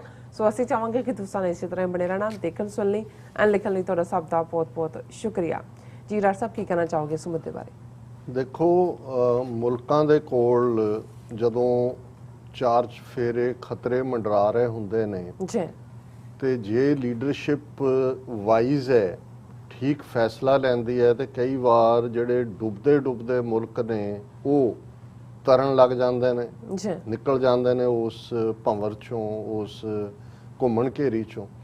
ਤੇ ਕਈ ਵਾਰ ਜੇ ਤੁਸੀਂ ਅੱਖਾਂ ਬੰਦ ਕਰਕੇ ਜਾਂ ਬਦਲਾਖੋਰੀ ਨਾਲ ਜਾਂ ਹਕੀਕਤ ਤੋਂ ਹਕੀਕਤ ਵੱਲ ਪਿੱਠ ਕਰਕੇ ਸਿਰਫ ਤੇ ਸਿਰਫ ਚਮਚਾਗਿਰੀ, ਚਾਪਲੂਸੀ ਜਾਂ ਅੰਨੇ ਹੋ ਕੇ ਕੋਈ ਫੈਸਲਾ ਲੈਂਦੇ ਹੋ, ਫਿਰ ਮੁਲਕਾਂ ਦੀ ਕਿਸਮਤ, ਕੌਮਾਂ ਦੀ ਕਿਸਮਤ ਡੁੱਬ ਜਾਂਦੀ ਹੈ। ਔਰ ਸਾਡੇ ਲਈ, ਕਿਉਂਕਿ ਜਦੋਂ ਅਸੀਂ ਸਿੱਖ ਕੌਮ ਦੇ ਹਵਾਲੇ ਨਾਲ 1947 ਦੇ ਦੌਰ ਦੀ ਅਸੀਂ ਗੱਲ ਕਰਦੇ ਹਾਂ, 75 ਸਾਲ ਤੋਂ ਅਸੀਂ ਗੁਲਾਮੀ ਭੋਗ ਰਹੇ ਹਾਂ ਹਿੰਦੂ ਤਵੀਆਂ ਦੀ, ਤੇ ਸਾਡੇ ਲਈ ਉਹ ਪਲ ਜਿਹੜੇ ਅਸੀਂ ਗਵਾਏ, ਸਾਡੀ ਲੀਡਰਸ਼ਿਪ ਨੇ ਗਲਤ ਫੈਸਲਾ ਲਿਆ, ਨਾ ਆਪਣੀ ਕੌਮ ਦਾ ਕੁਝ ਬਣਾ ਸਕੇ ਔਰ ਕਿਵੇਂ ਖਵਾਰੀ ਵੱਲ ਰਾਦਰ ਧੱਕਿਆ, ਇੱਕ ਗੁਲਾਮੀ ਚੋਂ ਨਿਕਲ ਕੇ ਦੂਸਰੀ ਵੱਲ ਗਏ। ਜੀ ਹੁਣ ਇਹਦੇ 'ਚ ਕੋਈ ਸ਼ੱਕ ਨਹੀਂ ਹੈ ਕਿ ਇੰਡੀਆ ਨਾਂ ਦਾ ਮੁਲਕ ਜਿਹੜਾ ਪਹਿਲਾਂ ਕਦੇ ਦੁਨੀਆ ਦੇ ਨਕਸ਼ੇ ਤੇ ਐਗਜ਼ਿਸਟ ਹੀ ਨਹੀਂ ਸੀ ਕਰਦਾ, ਇਹ ਨਾਂ ਵੀ ਬ੍ਰਿਟਿਸ਼ਰਸ ਦਾ ਹੀ ਦਿੱਤਾ ਹੋਇਆ, ਇੱਕ ਐਡਮਿਨਿਸਟ੍ਰੇਟਿਵ ਯੂਨਿਟ ਜਿਹਨੂੰ ਬਣਾਉਣ 'ਚ ਕੰਕਰ ਕਰਨ 'ਚ ਅੰਗਰੇਜ਼ਾਂ ਨੂੰ 200 ਸਾਲ ਲੱਗੇ, ਔਰ ਜਾਣ ਲੱਗਿਆਂ ਉਹ ਇੱਕ ਵੱਡਾ ਹਿੱਸਾ, ਇੱਕ ਤਾਂ ਪਾਕਿਸਤਾਨ ਬਣ ਗਿਆ ਪਰ ਇੱਕ ਵੱਡਾ ਹਿੱਸਾ ਇਹਨਾਂ ਨੂੰ ਦੇ ਗਏ, ਜਿਹਨੂੰ ਸਬ ਕੰਟੀਨੈਂਟ ਦਾ ਜੇ ਕਹਿਣਾ ਹੋਏ ਤੇ ਜਿਹੜਾ ਆਪਣੇ ਆਪ ਦੇ ਵਿੱਚ ਯੂਰਪ ਨਾਲੋਂ ਵੱਡਾ ਔਰ ਹਰ ਤਰ੍ਹਾਂ ਨਾਲ ਉਸ ਚੋਂ ਇੱਕ ਖੁਸ਼ਹਾਲੀ ਨਿਕਲ ਸਕਦੀ ਸੀ, ਜਿਨ੍ਹਾਂ ਦੇ ਕੋਲ ਪਾਣੀ ਵੀ, ਦਰਿਆ ਵੀ, ਪਹਾੜ ਵੀ, ਜੰਗਲ ਵੀ, ਮਿਨਰਲਸ ਵੀ, ਔਰ ਜ਼ਾਹਰ ਹੈ ਕਿ ਫਰਟਿਲ ਲੈਂਡ ਵੀ। ਔਰ ਇਹਦੇ 'ਚ ਕੋਈ ਸ਼ੱਕ ਨਹੀਂ ਹੈ ਕਿ ਵੀ ਜਿਹੜੇ ਉਹਨਾਂ ਦੇ ਮੁੱਢਲੀ ਲੀਡਰਸ਼ਿਪ ਰਹੀ, ਉਹ ਭਾਵੇਂ ਸਿੱਖਾਂ ਪ੍ਰਤੀ ਉਹਨਾਂ ਦਾ ਕੀ ਰਵੱਈਆ ਰਿਹਾ ਉਹ ਇੱਕ ਵੱਖਰਾ ਚੈਪਟਰ ਹੈ, ਪਰ ਉਹਨਾਂ ਨੇ ਉਸ ਗੁਰਬਤ ਚੋਂ ਕੱਢਣ ਦੇ ਲਈ, ਜਿਹਦੇ 'ਚ ਕਿ ਇੱਕ ਇਮੇਜ ਬਣਿਆ ਹੋਇਆ ਸੀ ਭਾਰਤ ਦਾ ਕਿ ਵੀ ਇਹ country of beggars, fakirs and snake charmers and jugglers, ਕਿ ਮਦਾਰੀਆਂ ਦਾ ਔਰ ਸੱਪ ਕੱਢਣ ਵਾਲੇ ਸਪੇਰਿਆਂ ਦਾ ਤੇ ਇਹ ਉਸ ਪੀਰੀਅਡ ਤੁਸੀਂ ਦੇਖੋ ਯੂਰਪ ਔਰ ਅਮਰੀਕਾ 'ਚ ਉਸ ਕਿਸਮ ਦੇ ਹੀ ਕਾਰਟੂਨ ਜਾਂ ਪੇਂਟਿੰਗ ਜਾਂ ਦੂਜਾ ਭਾਰਤ ਬਾਰੇ ਸੀ, ਹੋਰ ਤਾਂ ਕੁਛ ਹੈ ਹੀ ਨਹੀਂ ਸੀ ਗੁਰਬਤ ਦੇ ਮਾਰੇ ਹੋਏ। ਲੇਕਿਨ ਇੱਕ ਐਫਰਟ ਜ਼ਰੂਰ ਹੋਇਆ ਔਰ ਉਹਨਾਂ ਨੇ ਇੱਕ ਸਿਆਣੀ ਲਾਈਨ ਵੀ ਲਈ, ਮੈਂ ਸਮਝਦਾ 50ਵਿਆਂ ਦੀ ਉਹਨਾਂ ਦੀ ਲੀਡਰਸ਼ਿਪ ਨੇ, ਕਿ ਉਹ ਜਦੋਂ ਕਿ ਦੋ ਤਾਕਤਾਂ ਜਿਹਨੂੰ ਅਸੀਂ ਪੋਲਰਾਈਜੇਸ਼ਨ ਕਹਿੰਦੇ ਹਾਂ ਦੁਨੀਆ 'ਚ, ਸੋਵੀਅਤ ਯੂਨੀਅਨ ਔਰ ਅਮਰੀਕਾ, ਇਹ ਦੋ ਬਲਾਕ ਬਣੇ, ਸੋ ਉਹਨਾਂ ਨੇ ਉਹਨਾਂ ਦੋਨਾਂ ਦੇ ਵਿਚਾਲੇ ਰਹਿ ਕੇ ਦੋਨਾਂ ਤੋਂ ਫਾਇਦਾ ਚੁੱਕਿਆ, ਅਮਰੀਕਾ ਤੋਂ ਵੀ ਚੁੱਕਿਆ, Soviet Union non aligned movement ਦੇ ਥੱਲੇ, ਔਰ ਉਹਨਾਂ ਨੇ ਆਪਣੇ ਆਪ ਨੂੰ ਕਿਸੇ ਵੀ ਗੁੱਟ, ਭਾਵੇਂ ਜ਼ਾਹਰਾ ਤੌਰ ਤੇ ਜ਼ਿਆਦਾ ਲੀਨਿੰਗ ਨਹਿਰੂ ਦੀ ਔਰ ਬਾਅਦ 'ਚ ਇੰਦਰਾ ਗਾਂਧੀ ਦੀ, ਤਾਂ ਪੂਰੇ ਤੌਰ ਤੇ ਸੋਵੀਅਤ ਯੂਨੀਅਨ ਦੇ ਨਾਲ ਸੀ, ਲੇਕਿਨ ਇਸ ਹੱਦ ਤੱਕ ਹੌਸਟਿਲਿਟੀ ਜਾਂ ਐਂਟਾਗੋਨਿਜ਼ਮ ਅਮਰੀਕਾ ਦੇ ਨਾਲ ਨਹੀਂ ਪੈਦਾ ਹੋਇਆ ਕਿ ਅਮਰੀਕਾ ਉਸ ਨੂੰ ਆਪਣਾ ਐਨਮੀ ਮਿੱਥੇ। ਅਲਟੀਮੇਟਲੀ ਸੋਵੀਅਤ ਯੂਨੀਅਨ ਦੇ ਬਲਾਕ ਵੱਲ ਝੁਕਾਅ ਹੋਣ ਕਰਕੇ ਅਫਗਾਨਿਸਤਾਨ ਬਾਰੇ ਜਿਹੜੀ ਭਾਰਤ ਦੀ ਪਹੁੰਚ ਰਹੀ ਉਹ ਪਹਿਲੇ ਦਿਨ ਤੋਂ ਹੀ ਇੰਟਰਫੀਅਰੈਂਸ ਵਾਲੀ ਰਹੀ। ਇਸ ਲਈ ਨਹੀਂ ਕਿ ਅਫਗਾਨਿਸਤਾਨ ਨਾਲ, ਅਫਗਾਨਾਂ ਨਾਲ ਉਹਨਾਂ ਦੀ ਕੋਈ ਮੁਹੱਬਤ ਹੈ, ਖਾਸ ਮੁਹੱਬਤ ਹੈ, ਜੇ ਮੁਹੱਬਤ ਹੁੰਦੀ ਤੇ ਸੋਮਨਾਥ ਮੰਦਿਰ ਦੇ ਬਾਹਰ ਖਲੋ ਕੇ ਅੱਜ ਕੁਝ ਹਫ਼ਤੇ ਪਹਿਲਾਂ ਮੋਦੀ ਜਿਹੜਾ ਮਹਿਮੂਦ ਗਜ਼ਨੀ ਨੂੰ ਯਾਦ ਨਾ ਕਰ ਰਿਹਾ ਹੁੰਦਾ। ਹੁਣ ਮਹਿਮੂਦ ਗਜ਼ਨੀ ਹੋਏ ਜਾਂ ਮੁਹੰਮਦ ਗੌਰੀ ਹੋਏ ਜਾਂ ਬਾਅਦ ਦੇ ਵਿੱਚ ਅਹਿਮਦ ਸ਼ਾਹ ਅਬਦਾਲੀ ਹੋਏ, ਉਹ ਸਾਰੇ ਕਿੱਥੋਂ ਆਏ ਨੇ? ਉਸੇ ਅਫਗਾਨਿਸਤਾਨ ਚੋਂ, ਜਿਹਦੇ ਨਾਲ ਇਹ ਆਪਣਾ ਬੜਾ ਜ਼ਾਹਰਾ ਤੌਰ ਤੇ ਦੱਸਦੇ ਨੇ ਵੀ ਸਾਡੀ ਬੜੀ ਮੁਹੱਬਤ। ਨਹੀਂ, ਅਫਗਾਨਿਸਤਾਨ 'ਚ ਇਹਨਾਂ ਦੀ ਇੰਟਰਫੀਅਰੈਂਸ 47 ਤੋਂ ਬਾਅਦ ਹੀ ਇਸ ਲਈ ਸ਼ੁਰੂ ਹੋਈ ਕਿ ਉਹਨਾਂ ਨੇ ਕਦੇ ਪਾਕਿਸਤਾਨ ਨੂੰ ਤਸਲੀਮ ਹੀ ਨਹੀਂ ਕੀਤਾ। ਪਾਕਿਸਤਾਨ ਨੂੰ ਕਮਜ਼ੋਰ ਕਰਨਾ, ਕਿਉਂਕਿ ਜ਼ਾਹਰ ਹੈ ਭਾਰਤ ਦਾ ਤਾਂ ਬਾਰਡਰ ਲੱਗਦਾ ਨਹੀਂ ਅਫਗਾਨਿਸਤਾਨ ਵਾਲੀ ਦਾ, ਕੋਈ ਇੰਟਰਸਟ ਵੀ ਨਹੀਂ ਹੋਣਾ ਚਾਹੀਦਾ ਸੀ, ਲੇਕਿਨ ਉਹਨਾਂ ਨੇ ਉਹ ਬੇਸ਼ੱਕ ਉਸ ਜ਼ਮਾਨੇ 'ਚ ਜੇ ਉਹ ਸ਼ਾਹ ਹੀ ਸੀਗੇ, ਨਾਦਰ ਸ਼ਾਹ, ਉਹਦਾ ਮੁੰਡਾ ਜ਼ਾਹਿਰ ਸ਼ਾਹ, ਲੇਕਿਨ ਸੋਵੀਅਤ ਇਨਫਲੂਐਂਸ ਤਾਂ ਰਿਹਾ ਅੰਗਰੇਜ਼ਾਂ ਦੇ ਜਾਣ ਤੋਂ ਬਾਅਦ। ਅੰਗਰੇਜ਼ਾਂ ਦੇ ਵੇਲੇ ਤੱਕ ਤਾਂ ਫੋਰਨ ਪਾਲਿਸੀ ਅਫਗਾਨਿਸਤਾਨ ਦੀ ਉਹਨਾਂ ਕੋਲ ਸੀ, ਲੇਕਿਨ ਬਾਅਦ ਦੇ ਵਿੱਚ ਜਿਹੜਾ ਬ੍ਰਿਟਿਸ਼ ਉੱਥੋਂ ਨਿਕਲੇ, ਸੋਵੀਅਤ ਇਨਫਲੂਐਂਸ ਆਇਆ ਅਫਗਾਨਿਸਤਾਨ 'ਚੋਂ। ਇੱਕ ਵੱਖਰੀ ਕਹਾਣੀ ਹੈ ਕਿ ਉਹ ਲੋਕ ਅਫਗਾਨ ਕਿਸ ਹਾਲਤ 'ਚੋਂ ਗੁਜ਼ਰੇ। ਲੇਕਿਨ ਭਾਰਤ ਦੀ ਇੰਟਰਫੀਅਰੈਂਸ ਖਾਸ ਤੌਰ ਤੇ ਪਾਕਿਸਤਾਨ ਨੂੰ ਜਿਹੜਾ ਉਹ ਡੀਸਟੈਬਲਾਈਜ਼ ਕਰਨ ਦਾ, ਫਿਰ ਤਾਂ ਜਿਹਨੂੰ ਕਹਿੰਦੇ ਨੇ ਵੀ ਹੱਦ ਹੀ ਹੋ ਗਈ ਜਦੋਂ 1999 'ਚ ਸੋਵੀਅਤ ਯੂਨੀਅਨ ਦੀਆਂ ਫੌਜਾਂ ਸਿੱਧੇ ਤੌਰ ਤੇ ਅਫਗਾਨਿਸਤਾਨ 'ਚ ਆਈਆਂ, ਔਰ ਇੰਦਰਾ ਗਾਂਧੀ ਤਾਂ ਮਰ ਚੁੱਕੀ ਸੀ ਉਦੋਂ ਤੱਕ। ਅਸੀਂ 1979 ਦੇ ਵਿੱਚ ਤਾਂ ਇੰਦਰਾ ਗਾਂਧੀ ਨੇ ਫੁੱਲੀ ਸਪੋਰਟ ਕੀਤਾ, ਪਰ 1999 ਤੱਕ ਵੀ ਇੰਦਰਾ ਗਾਂਧੀ 1984 'ਚ ਮਰ ਜਾਂਦੀ ਹੈ, ਪਰ ਕਿਸੇ ਵੀ ਹਕੂਮਤ ਨੇ, ਇੰਦਰਾ ਗਾਂਧੀ ਤਾਂ ਸੋਵੀਅਤ ਯੂਨੀਅਨ ਦੀ ਇੱਕ ਐਕਸਟੈਂਸ਼ਨ ਬਣੀ ਹੋਈ ਸੀ, ਉਹਨਾਂ ਨਾਲ ਡਿਫੈਂਸ ਡੀਲ 1971 'ਚ ਸਾਈਨ ਕਰ ਲਈ ਜਦੋਂ ਕਿ ਬੰਗਲਾਦੇਸ਼ ਬਣਾਇਆ ਪਾਕਿਸਤਾਨ ਨੂੰ ਤੋੜ ਕੇ।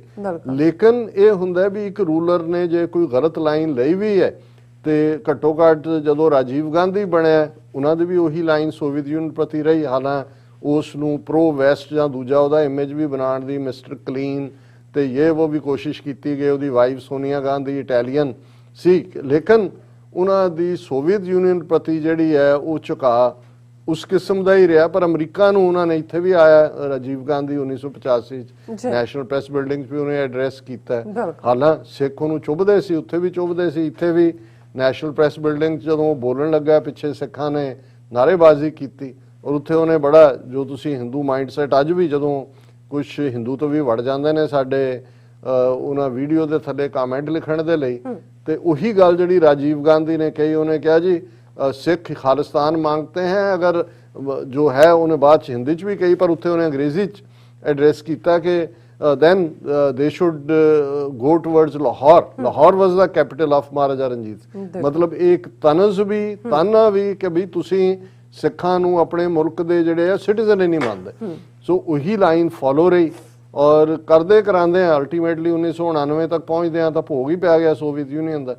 और जिस तेज़ी नाल फिर भारत ने अपने कांटे बदले और करदे हालां उस तो बाद सक्सैसिव गवर्नमेंटां ने वाजपेयी तक भी रैलेटिवली बैलेंस्ड अप्रोच रही, पर नरेंद्र मोदी ने तो ਜਿਹੜੇ ਉਹ ਸਾਰਾ ਹੀ ਜਿਹੜਾ ਹੁਣ ਉਹਦੇ ਲਈ ਕੀ ਕਹੀਏ ਕਿ ਭਾਈ ਉਹਨੇ ਤਾਂ ਪੂਰੀ ਦੀ ਪੂਰੀ ਸਵਾਹ ਦੀ ਬੋਰੀ ਦੇ ਵਿੱਚ ਹੀ ਸਿਰ ਦੇ ਲਿਆ ਜਾਂ ਬੋਰੀ ਚੁੱਕ ਕੇ ਆਪਣੇ ਸਿਰ ਤੇ ਪਾ ਲਈ। ਔਰ ਹਾਲਾਂਕਿ ਮਨਮੋਹਨ ਸਿੰਘ ਨੇ ਇੰਡੋ ਯੂਐਸ ਟ੍ਰੀਟੀ ਸਾਈਨ ਕੀਤੀ ਨਿਊਕਲੀਅਰ ਡੀਲ, ਲੇਕਿਨ ਇਸ ਕਿਸਮ ਦਾ ਇਹ ਨਹੀਂ ਸੀ ਕਿ ਵੀ ਉਹਨਾਂ ਨੇ ਆਪਣੇ ਅੱਡੇ ਦੇਣ ਦਾ ਕਰ ਲਿਆ ਜਾਂ ਰੀਫਿਊਲਿੰਗ ਦਾ ਕਰ ਲਿਆ, पर इन्हें तो इस हद तक मोदी ने जाके एक पासे क्वाड का हिस्सा बन गया एंटाई चाइना लाइन के थले।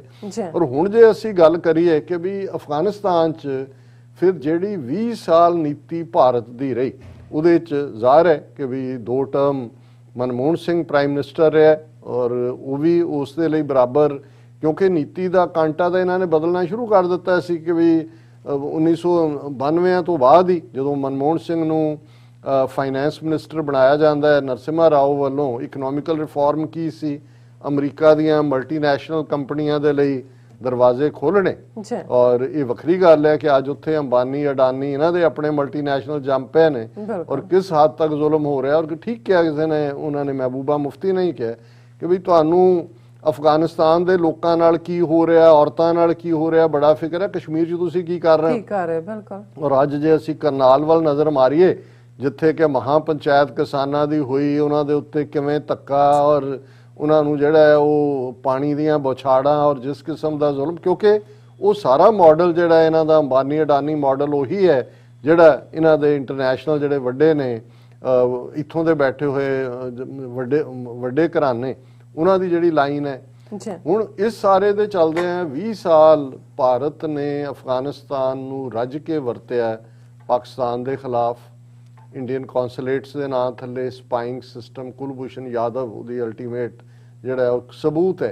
और इस सारे तो बाद वो गेम तो जिहड़े ने जदों तालिबान काबल तक पहुंचे, शरारत इन्हां ने हुण 2 दिन पहला तक पंजशीर वैली लड़ेगा, मसूद लड़ेगा, हुण ये होएगा, वो तो इवें ही होगा जो कहंदा फुस्क। और उन्होंने कल जिवें मैं पहला भी कहा कि जी उन्हां दी 2 दिन चल रही सी, देखो पाकिस्तान ने किवें ड्रोन हमले किए, पाकिस्तान के हवाई हमले, और कोई वीडियो गेम की जी है फुटेज दिखा रहे हैं वो सामने आ गया कि की है भी।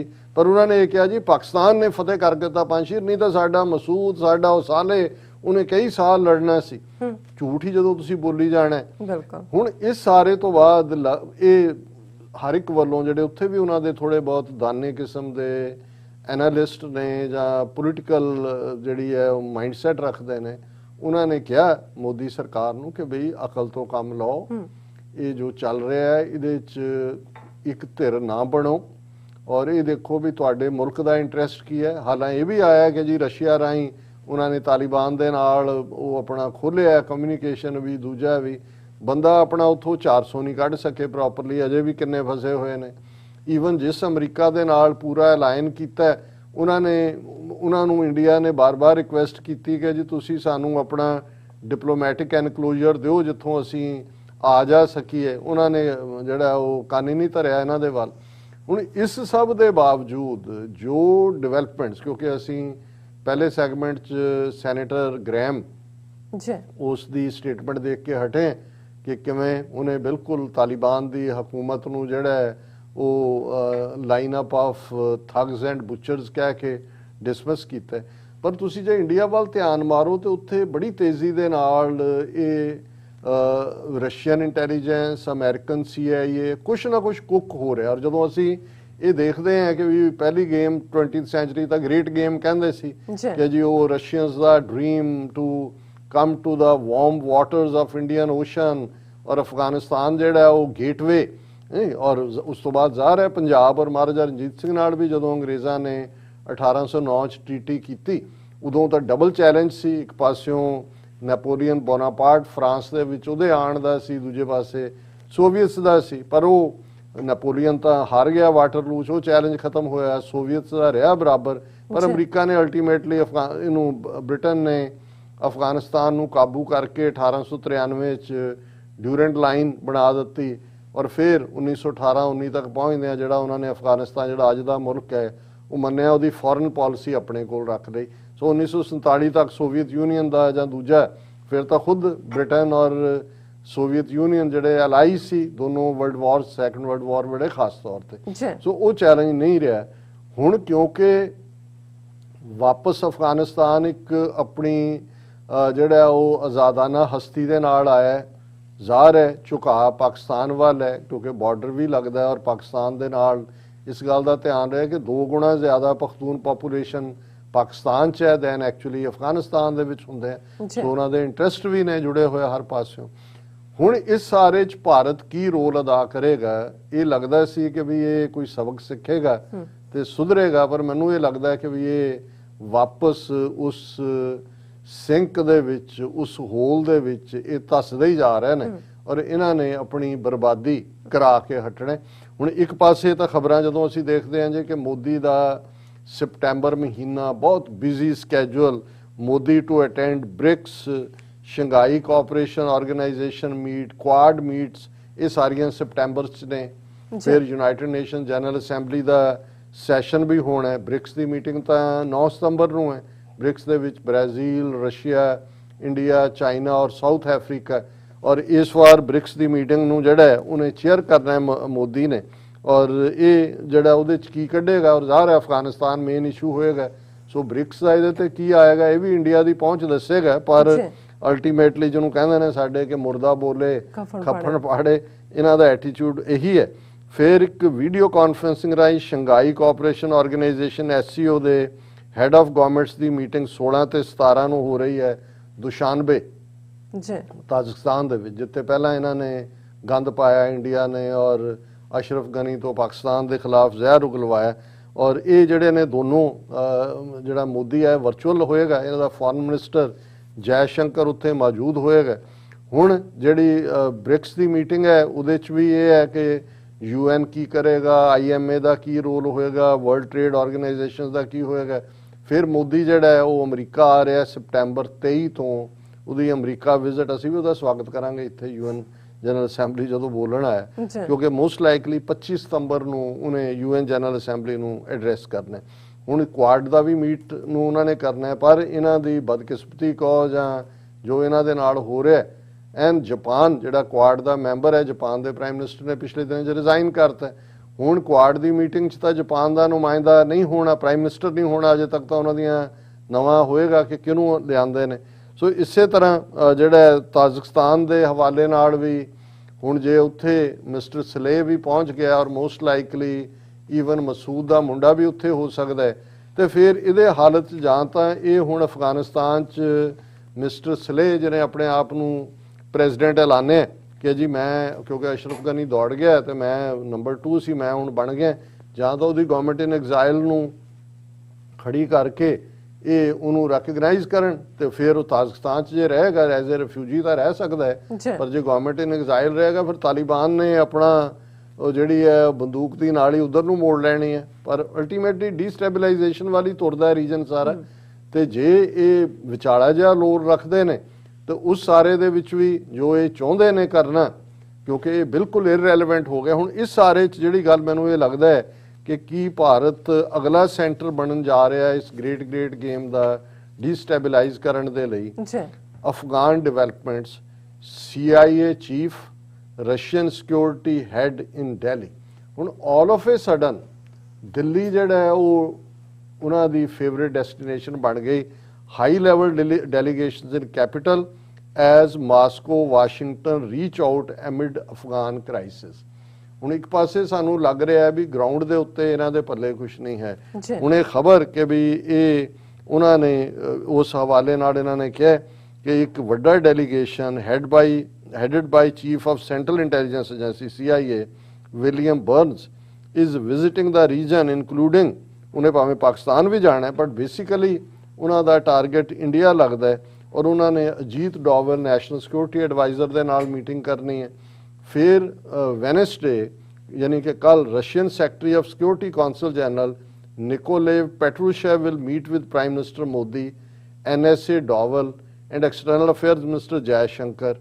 हुण ये जिहड़े ने उन्होंने दोनों नूं जदों पुछया गया, रशियन भी उन्होंने अजे इहदे ते कोई रिस्पॉन्ड नहीं कीता है, लेकिन ये जिहड़ियां ने US और रशियन अफीशियल्स नाल इक्को वेले साइमल्टेनियसली वो भी अफगानिस्तान नूं हैड सेंटर च रख के ये जड़ियां मीटिंग्स ने, और जदों कि एक पासे मोहम्मद हसन अखुंद की हुकूमत जिहड़ी है वो अनाउंस हो गई है, और ये सारा किते ना किते इस शक के दायरे च लिआंदा है कि भी ये किधर नूं जा रहा। हालां इंडिया कह रहा जी असीं इन क्लोज कॉन्टैक्ट हैं, दूजे पासे हैं, पर मैनूं ये लग रहा कि भी जिहड़ा बहुत कुछ नज़र आ रहा हुंदा है वो हुंदा नहीं, ते जो नज़र नहीं आ रहा हुंदा ਉਹਦੇ 'ਚ ਬਹੁਤ ਕੁਝ ਲੁਕਿਆ ਹੁੰਦਾ, ਜਿਹਨੂੰ ਤੁਸੀਂ ਇਹ ਕਹਿੰਦੇ ਹੋ ਕਿ ਭਾਈ ਉਹਦੇ ਪਿੱਛੇ ਕੀ ਹੈ, ਪਰਦੇ ਦੇ ਪਿੱਛੇ ਕੀ ਹੈ। ਪਰ ਜੇ ਤੁਸੀਂ ਜਿਹਨੂੰ ਸਰਕਮਸਟੈਂਸ਼ੀਅਲ ਐਵੀਡੈਂਸ, ਡਾਇਰੈਕਟ ਐਵੀਡੈਂਸ ਤਾਂ ਨਹੀਂ ਹੈ, ਕਿਉਂਕਿ ਖੁਫੀਆ ਏਜੰਸੀਆਂ ਦੀਆਂ ਕੀ ਗੱਲਾਂ ਹੁੰਦੀਆਂ ਉਹਦੇ ਤਾਂ ਕਦੇ ਮਿੰਟ ਬਾਹਰ ਨਹੀਂ ਆਉਂਦੇ, ਉਹ ਤਾਂ 30 ਸਾਲ ਬਾਅਦ ਕਦੇ ਡੀ ਕਲਾਸੀਫਾਈ ਹੋਏ, ਉਹ ਵੀ ਬਹੁਤ ਸਾਰੇ ਉਦੋਂ ਅਗੇਨ ਕਲਾਸੀਫਾਈ ਕਰ ਲੈਂਦੇ ਨੇ। ਪਰ ਜੇ ਤੁਸੀਂ ਆਲੇ ਦੁਆਲੇ ਦੀ ਮੁਸ਼ਕ ਦੇਖੋ ਤੇ ਫਿਰ ਇਹ ਲੱਗਦਾ ਹੈ ਕਿ ਵੀ ਭਾਰਤ ਜਿਹੜਾ ਹੈ ਉਹ ਆਉਣ ਵਾਲੇ ਪੀਰੀਅਡ 'ਚ ਉਸ ਗ੍ਰੇਟ ਗੇਮ ਦੇ ਥੱਲੇ, ਜਿੱਥੇ ਚਾਈਨਾ ਦੇ ਅਗੇਂਸਟ ਉਹਨੇ ਇੱਕ ਮੋਢਾ ਦਿੱਤਾ ਹੋਇਆ, ਦੂਸਰਾ ਮੋਢਾ ਉਹ ਹੁਣ ਇਹਨਾਂ ਪੱਛਮੀ ਤਾਕਤਾਂ ਨੂੰ ਦੇ ਰਿਹਾ ਹੈ ਅਫਗਾਨਿਸਤਾਨ ਨੂੰ ਡੀਸਟੈਬਲਾਈਜ਼ ਕਰਨ ਦੇ। ਜੀ ਡਾਕਟਰ ਸਾਹਿਬ, ਤੁਹਾਡਾ ਬਹੁਤ ਬਹੁਤ ਸ਼ੁਕਰੀਆ, ਤੁਸੀਂ ਆਪਣੀ 4 ਸਾਡੇ ਦਰਸ਼ਕਾਂ ਨਾਲ ਸਾਂਝੇ ਕੀਤੇ ਨੇ। ਸੋ ਨੇ ਬ੍ਰੇਕ ਵਿਊਅਰਸ, ਤੁਸੀਂ ਸਾਨੂੰ ਇਸੇ ਤਰ੍ਹਾਂ ਬਣੇ ਰਹਿਣਾ। ਮਿਲਦੇ ਹਾਂ after this short break.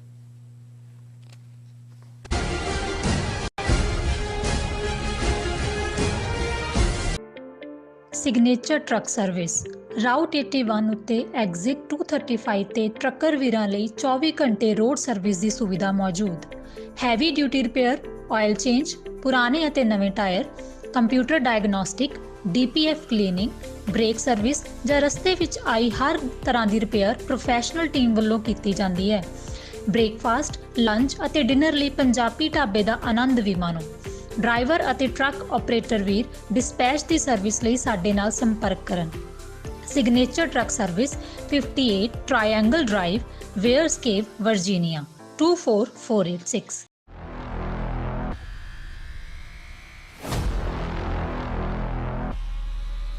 Bharat ਦੀ ਰਾਜਧਾਨੀ ਦਿੱਲੀ ਦੀਆਂ ਸਰਹੱਦਾਂ ਤੇ 9 ਮਹੀਨੇ ਤੋਂ ਚੱਲਦੇ ਆ ਰਹੇ ਕਿਸਾਨ ਅੰਦੋਲਨ ਨੂੰ ਦੁਨੀਆ ਦੇ ਇਤਿਹਾਸ ਵਿੱਚ ਅਹਿਮ ਦਰਜਾ ਹਾਸਲ ਹੋ ਚੁੱਕਿਆ ਹੈ।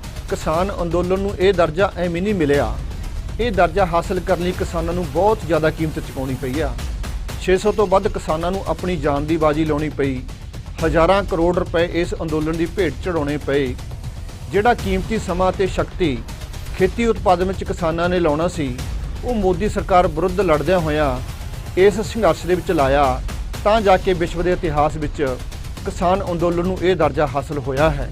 ਅੰਦੋਲਨ ਵਿੱਚ ਜਾਨਾਂ ਵਾਰਨ ਵਾਲੇ ਕਿਸਾਨ ਯੋਧਿਆਂ ਦੇ ਜੀਵਨ ਬਾਰੇ voice of Khalsa production group ਵੱਲੋਂ ਇੱਕ ਲੜੀਵਾਰ ਕਿਸਾਨ ਯੋਧਿਆਂ ਦੀ ਦਾਸਤਾਨ ਦਾ ਪ੍ਰਸਾਰਣ 1 ਸਤੰਬਰ ਤੋਂ ਹੋਣ ਜਾ ਰਿਹਾ ਹੈ। ਇਹ ਪ੍ਰੋਗਰਾਮ ਵੇਖਣ ਲਈ ਤੁਸੀਂ voice of Khalsa news Facebook page ਤੇ voice of Khalsa TV YouTube ਦੇ ਨਾਲ ਜੁੜੇ ਰਹਿਣਾ। ਇਸ ਪ੍ਰੋਗਰਾਮ ਨੂੰ ਸਪਾਂਸਰ ਕਰਨ ਦੇ ਲਈ ਤੁਸੀਂ ਸਾਡੇ ਫੋਨ ਨੰਬਰ +1 917 225 2798 ਤੇ ਸੰਪਰਕ ਕਰ ਸਕਦੇ ਹੋ।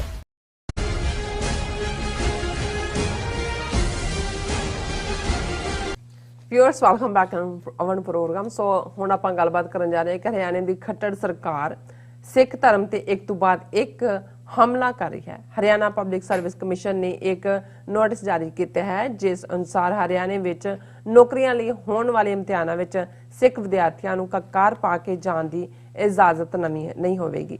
ਸੋ ਜਥੇਦਾਰ ਅਕਾਲ ਤਖਤ ਸਾਹਿਬ ਨੇ ਇਸ ਦੀ ਸਖਤ ਨਿੰਦਿਆ ਕਰਦਿਆਂ ਇਸ ਐਂਟੀ ਸਿੱਖ ਆਰਡਰ ਨੂੰ ਵਾਪਸ ਲੈਣ ਦੀ ਮੰਗ ਕੀਤੀ ਹੈ। ਸੋ ਇਸੇ ਤਰ੍ਹਾਂ RSS ਵੱਲੋਂ ਡੇਰਾ ਸੌਦਾ ਸਾਧ ਦੀ ਤਰਜ਼ ਤੇ ਡੇਰਾ ਮੁਰਾਦ ਲਾਡੀ ਸ਼ਾਹ ਨੂੰ ਸਿੱਖ ਧਰਮ ਦੇ ਖਿਲਾਫ ਵਰਤਿਆ ਜਾ ਰਿਹਾ ਹੈ। ਸੋ ਇਸ ਸਾਜ਼ਿਸ਼ ਲਈ ਪੰਜਾਬੀ ਗਾਇਕ ਗੁਰਦਾਸ ਮਾਨ ਨੂੰ ਮੋਹਰਾ ਬਣਾਇਆ ਗਿਆ ਹੈ। ਸੋ ਇਸ ਬਾਰੇ ਆਪਾਂ ਗੱਲਬਾਤ ਕਰਨ ਜਾ ਰਹੇ ਹਾਂ। ਸੋ ਅਸੀਂ ਚਾਹਾਂਗੇ ਕਿ ਤੁਸੀਂ ਇਸੇ ਤਰ੍ਹਾਂ ਬਣੇ ਰਹਿਣਾ। ਦੇਖਣ ਸੁਣ ਲਈ ਲਿਖਣ ਲਈ ਤੁਹਾਡਾ ਸਭ ਦਾ ਬਹੁਤ ਬਹੁਤ ਸ਼ੁਕਰੀਆ। ਜੀ ਡਾਕਟਰ ਸਾਹਿਬ, ਕੀ ਕਹਿਣਾ ਚਾਹੋਗੇ? ਦੇਖੋ, ਕਦੇ ਅਲਾਮਾ ਇਕਬਾਲ ਨੇ ਇਹ ਕਿਹਾ ਸੀ ਕਿ ਜੇ 5 ਵੇਲੇ ਨਮਾਜ਼ ਤੇ ਸਜਦੇ ਦੀ ਇਜਾਜ਼ਤ ਹੈ ਹਿੰਦੁਸਤਾਨ 'ਚ, ਤੇ ਇਹ ਜਿਹੜਾ ਨਾ ਸਮਝ ਮੁਸਲਮਾਨ ਹੈ ਉਹ ਸਮਝਦਾ ਹੈ ਕਿ ਇਸਲਾਮ ਆਜ਼ਾਦ ਹੈ। ਬਿਲਕੁਲ। ਲੇਕਿਨ ਅੱਜ ਹਾਲਾਤ ਇਹ ਬਣ ਗਏ ਕਿ ਇਹਨਾਂ 75 ਸਾਲਾਂ 'ਚ ਹਰ ਪੱਖ ਤੋਂ ਅਕਲੀਅਤਾਂ, ਘੱਟ ਗਿਣਤੀਆਂ, ਸਿੱਖ, ਮੁਸਲਮਾਨ, ਈਸਾਈ, ਉਹਨਾਂ ਦੇ ਨਾਲ ਤਾਂ ਹਰ ਲੈਵਲ ਦੇ ਉੱਤੇ ਪੋਲੀਟੀਕਲ, ਸੋਸ਼ਲ, ਇਕਨੋਮਿਕਲ ਡਿਸਕ੍ਰਿਮੀਨੇਸ਼ਨ ਤਾਂ ਬਰਾਬਰ ਜਾਰੀ ਰਹੀ। ਨਤੀਜੇ ਦੇ ਤੌਰ ਤੇ ਜੇ ਅੱਜ ਭਾਰਤ ਦੇ ਜੇ 40% ਤੋਂ ਜ਼ਿਆਦਾ ਜਿਹੜੇ ਬਿਲੋ ਦੀ ਪਾਵਰਟੀ ਲਾਈਨ ਲੋਕ ਨੇ, ਉਹਨਾਂ 'ਚ ਮੈਜੋਰਿਟੀ ਮੁਸਲਮਾਨਾਂ ਦੀ ਹੈ। ਤੁਸੀਂ ਗੁਰਬਤ ਦੇਖਣੀ ਹੋਏ ਤਾਂ ਯੂਪੀ, ਬਿਹਾਰ ਔਰ ਕਰਨਾਟਕਾ, ਮਹਾਰਾਸ਼ਟਰ ਤੱਕ ਜਾ ਕੇ ਦੇਖੋ। ਜੇ ਵੱਡੀ ਗਿਣਤੀ 'ਚ ਸਲਮਸ 'ਚ ਰਹਿਣ ਵਾਲੇ ਲੋਕ ਦੇਖਣੇ ਹੋਣ ਤਾਂ ਉਹ ਵੀ ਤੁਹਾਨੂੰ ਗਰੀਬ ਮੁਸਲਮਾਨ ਨਜ਼ਰ ਆਣਗੇ। ਪੰਜਾਬ ਦੇ ਵਿੱਚ ਸਿੱਖ ਇਸ ਲਈ ਬਚ ਗਏ, ਹਾਲਾਂਕਿ ਅਸੀਂ ਕਿਸਾਨੀ ਦੇ ਹਵਾਲੇ ਨਾਲ ਦੇਖ ਰਹੇ ਹਾਂ ਵੀ ਜੋ ਹਾਲ ਉਹਨਾਂ ਨੇ ਉੱਥੇ ਕੀਤਾ ਹੈ ਔਰ ਕਿਸ ਕਦਰ ਸੁਸਾਈਡ, ਖੁਦਕੁਸ਼ੀਆਂ ਔਰ ਦੂਸਰਾ। ਲੇਕਿਨ ਜੇ ਫਿਰ ਵੀ ਪੰਜਾਬ ਦੇ ਚੁੱਲ੍ਹਿਆਂ ਤੇ ਰੋਟੀ ਪੱਕਦੀ ਹੈ ਤਾਂ ਉਹਦਾ ਇੱਕ ਕਾਰਨ ਬਾਹਰ ਨਿਕਲਣਾ ਔਰ ਬਾਹਰ ਮਿਹਨਤ ਕਰਕੇ ਔਰ ਡਾਇਸਪੋਰਾ ਸਿੱਖ ਜਦੋਂ ਆਪਣੇ, ਕਿਉਂਕਿ ਹਰ ਇੱਕ ਦੇ ਰਿਸ਼ਤੇਦਾਰ ਪੰਜਾਬ 'ਚ ਨੇ, ਉਹਨਾਂ ਦੇ ਰਾਹੀਂ ਉਹਨਾਂ ਦੀ ਥੋੜੀ ਬਹੁਤ ਜਿਹੜੀ ਹੈ ਉਹ ਬਚਾ ਹੈ। ਲੇਕਿਨ ਜਿਹੜੀ ਗੱਲ ਅਲਾਮਾ ਇਕਬਾਲ ਨੇ ਕਹੀ ਸੀ ਕਿ ਵੀ ਇਹ ਘੱਟੋ ਘੱਟ ਜਿਹੜਾ ਇਹ ਆਜ਼ਾਦੀ ਜੇ ਹੋਏ ਤਾਂ ਇਹਦੇ ਨਾਲ ਹੀ ਇਹ ਮੁਤਮਈਨ ਨੇ ਕਿ ਵੀ ਅਸੀਂ ਜਿਹੜਾ ਸਾਡਾ ਇਸਲਾਮ ਜਿਹੜਾ ਉਹ ਆਜ਼ਾਦ ਹੈ। ਪਰ ਅੱਜ ਤਾਂ ਹਾਲਾਤ ਇਹ ਨੇ ਵੀ ਇਸਲਾਮ ਦੇ ਹਵਾਲੇ ਨਾਲ ਵੀ ਪਬਲਿਕ ਪਲੇਸਿਸ ਤੇ ਤੁਹਾਡੀ ਨਮਾਜ਼ ਤੇ ਪਾਬੰਦੀ, ਮਸੀਤਾਂ ਢਾਏ ਜਾਣਾ, ਬਾਬਰੀ ਮਸੀਤ ਨੂੰ ਢਾਇਆ ਗਿਆ, ਹੁਣ ਜਿਹੜਾ ਉਹ ਬਨਾਰਸ ਦੀ ਮਸੀਤ ਟਾਰਗੇਟ ਦੇ ਉੱਤੇ ਹੈ, ਇੱਕ ਦੋ ਥਾਵਾਂ ਤੇ ਜਿਹੜਾ ਉਹ ਬਿਲਕੁਲ ਹੀ ਇਸ ਕਿਸਮ ਦਾ ਔਰ ਜੋ ਚੱਲ ਰਿਹਾ, ਮੈਂ ਉਹਦੇ ਬਾਰੇ ਅਕਸਰ ਅਸੀਂ ਰੋਜ਼ਾਨਾ ਗੱਲ ਕਰਦੇ ਹਾਂ। ਪਰ ਜੇ ਸਿੱਖ ਧਰਮ ਦੇ ਹਵਾਲੇ ਨਾਲ ਦੇਖੀਏ, ਜਿਹੜੇ ਅਸੀਂ ਇਹ ਸਮਝਦੇ ਰਹੇ ਜੇ ਅਸੀਂ ਮਾਰਸ਼ਲ ਰੇਸ, ਸਾਡਾ ਫੌਜ 'ਚ ਕਿਰਦਾਰ, ਅਸੀਂ ਅੰਗਰੇਜ਼ਾਂ ਤੋਂ ਆਜ਼ਾਦੀ ਲੈਣ ਦੇ ਲਈ ਇੰਨੀਆਂ ਕੁਰਬਾਨੀਆਂ ਕੀਤੀਆਂ। ਸੋ ਸਿਆਸੀ ਤੌਰ ਤੇ ਤਾਂ ਜੋ ਸਾਡੇ ਨਾਲ ਸਲੂਕ 75 ਸਾਲਾਂ 'ਚ ਹੋ ਰਿਹਾ, ਰੋਜ਼ਾਨਾ ਅਸੀਂ ਡਿਸਕਸ ਕਰਦੇ ਹਾਂ। ਭਾਰਤੀ ਆਇਨ ਦੇ ਵਿੱਚ ਸਿੱਖਾਂ ਨੂੰ ਬੌਧੀਆਂ, ਜੈਨੀਆਂ ਦੇ ਨਾਲ ਹੀ ਹਿੰਦੂ ਬਣਾਇਆ ਹੋਇਆ। ਇਹ ਵੀ ਕਹਾਣੀ ਜਿਹੜੀ ਹੈ ਉਹ 75 ਸਾਲ ਪੁਰਾਣੀ ਹੈ। ਔਰ ਹੁਣ ਕਿਵੇਂ ਬੜੇ ਸਿਸਟਮੈਟਿਕ ਅੰਦਾਜ਼ ਦੇ ਵਿੱਚ ਸਾਡੀ ਮਜ਼ਹਬੀ ਆਜ਼ਾਦੀ ਦੇ ਉੱਤੇ ਜਿਹੜੀ ਥੋੜੀ ਬਹੁਤ ਕਨਸਟੀਟਿਊਸ਼ਨ 'ਚ ਹਿੰਦੂ ਬਣਾਉਣ ਦੇ ਬਾਵਜੂਦ ਤੁਹਾਨੂੰ ਕਿਰਪਾਨ ਰੱਖਣ ਦਾ, ਪਹਿਨਣ ਦਾ ਹੱਕ ਜਿਹੜਾ ਕਨਸਟੀਟਿਊਸ਼ਨ 'ਚ ਦਿੱਤਾ ਹੋਇਆ। ਹੁਣ ਤੁਸੀਂ ਖਬਰ ਯੂਪੀ ਦੇ ਹਵਾਲੇ ਨਾਲ ਅੱਜ ਦੇਖੋਗੇ ਕਿ 3 ਫੁੱਟੀ ਸ੍ਰੀ ਸਾਹਿਬ ਇੱਕ ਸਧਾਰਨ ਜਿਹਾ ਸਿੱਖ ਕਿਸਾਨ ਹੈ, ਸਧਾਰਨ ਉਹਨੇ ਚਾਦਰ ਬੰਨੀ ਹੋਈ ਹੈ, ਉਹਨੂੰ ਥਾਣੇ ਦੇ ਵਿੱਚ ਰੱਖਿਆ ਹੋਇਆ ਕਿ ਤੂੰ ਇਹ ਹਥਿਆਰ ਕੋਲ ਰੱਖਿਆ, ਹਾਲਾਂਕਿ ਕਨਸਟੀਟਿਊਸ਼ਨਲ ਤੁਹਾਡਾ ਰਾਈਟ ਹੈ। ਇਤਿਹਾਸਕ ਗੁਰਦੁਆਰਿਆਂ ਦੇ ਹਵਾਲੇ ਨਾਲ ਅਸੀਂ ਦੇਖੀਏ ਤੇ 4 ਗੁਰਦੁਆਰੇ ਜਿਹੜੇ ਨੇ ਅਲਟੀਮੇਟਲੀ ਉਹਨਾਂ ਦਾ ਵਿੱਚ ਅਸੀਂ ਜ਼ਿਕਰ ਕਰਦੇ ਹਾਂ। ਗੁਰਦੁਆਰਾ ਗਿਆਨ ਗੋਦੜੀ ਹਰਿਦੁਆਰ ਦੇ ਵਿੱਚ ਕਿਵੇਂ ਉਹਨੂੰ ਮਲੀਆਮੇਟ ਕਰਕੇ ਉੱਥੇ ਸਕਾਊਟ ਦਾ ਦਫ਼ਤਰ ਬਣਾ ਦਿੱਤਾ ਹੈ। ਗੁਰਦੁਆਰਾ ਡੋਂਗਮੌਰ ਸਿੱਕਮ ਦੇ ਵਿੱਚ, ਮੰਗੂ ਮੱਠ ਜਿੱਥੇ ਗੁਰੂ ਨਾਨਕ ਸਾਹਿਬ ਜਾ ਕੇ ਠਹਿਰੇ 500 ਸਾਲ ਪਹਿਲਾਂ, ਜਗਨਨਾਥਪੁਰੀ ਉੜੀਸਾ ਦੇ ਵਿੱਚ, ਉਸ ਨੂੰ ਲੈਵਲ ਕਰਕੇ ਕਿ ਜੀ ਮੰਦਿਰ ਦਾ ਕੰਪਲੈਕਸ ਅਸੀਂ ਵੱਡਾ ਕਰਨਾ, ਉਹਨੂੰ ਢਾਹ ਦਿੱਤਾ ਗਿਆ।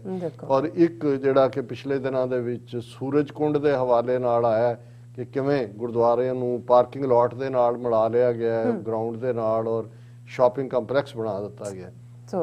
ਹਰਿਆਣਾ ਜਿੱਥੇ ਪੰਜਾਬ ਤੋਂ ਬਾਅਦ ਜੇ ਦੂਸਰੀ ਵੱਡੀ ਪੋਪੂਲੇਸ਼ਨ ਦਾ ਸਾਡਾ ਸੈਂਟਰ ਹੈ ਤਾਂ ਉਹ ਹਰਿਆਣਾ ਹੈ। ਜੇ ਮੈਂ ਗਲਤ ਨਾ ਹੋਵਾਂ ਤੇ 2 ਮਿਲੀਅਨ ਤੋਂ ਜ਼ਿਆਦਾ ਸਿੱਖ ਹਰਿਆਣੇ 'ਚ ਰਹਿੰਦੇ ਨੇ।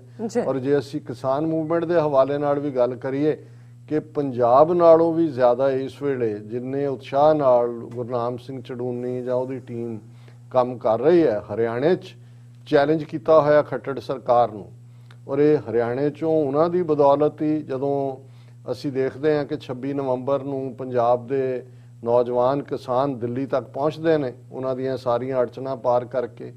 ਫਿਰ ਸੈਕੰਡ ਪਾਰਟ ਅਸੀਂ ਦੇਖਦੇ ਹਾਂ ਕਿ ਵੀ ਚੜੂਨੀ ਨੇ ਉਹਨਾਂ ਨੂੰ ਚਲੂਣੇ ਲੜਨ ਲਾਏ ਹੋਏ ਨੇ, ਉਹ ਕਿਤੇ ਨਾ ਕਿਤੇ ਚੈਲੰਜ।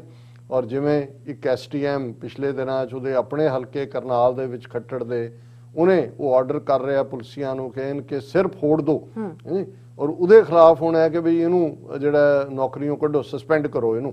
ਔਰ ਸਰਕਾਰ ਜਿਹੜੀ ਆ ਉਹ ਅੜੀ ਹੋਈ, ਔਰ ਅੱਜ ਕਰਨੈਲ 'ਚ ਮਹਾ ਪੰਚਾਇਤ ਉਹਨਾਂ ਨੇ ਰੱਖੀ। ਔਰ ਜਿਸ ਅੰਦਾਜ਼ 'ਚ ਉਹਨਾਂ ਨੇ ਪੁਲਿਸ ਦੇ ਸਾਰੇ ਜਿਹੜੇ ਨੇ ਹਰਬੇ ਉਹ ਫੇਲ ਕੀਤੇ, ਸੈਕਟਰੀਏਟ ਤੱਕ ਪਹੁੰਚੇ। ਜਦੋਂ ਅਸੀਂ ਗੱਲਬਾਤ ਕਰ ਰਹੇ ਹਾਂ ਉੱਥੇ ਕੀ ਚੱਲ ਰਿਹਾ ਹੋਏਗਾ। ਲੇਕਿਨ ਇਹਦੇ 'ਚ ਤੁਹਾਨੂੰ ਹਰਿਆਣੇ ਦੇ ਵੀ ਜੇ ਹਾਲਾਂ ਹਰਿਆਣੇ ਦੇ ਜਾਟ ਵੀ ਇੱਕ ਸੈਕਸ਼ਨ ਉਹਨਾਂ ਦਾ, ਇੱਕ ਤਾਂ ਜਾਟਾਂ ਦਾ ਸੈਕਸ਼ਨ ਸਰਕਾਰ 'ਚ ਬੈਠਾ ਹੈ, ਉਹਦੇ ਦੇਵੀ ਲਾਲ ਦਾ ਟੱਬਰ।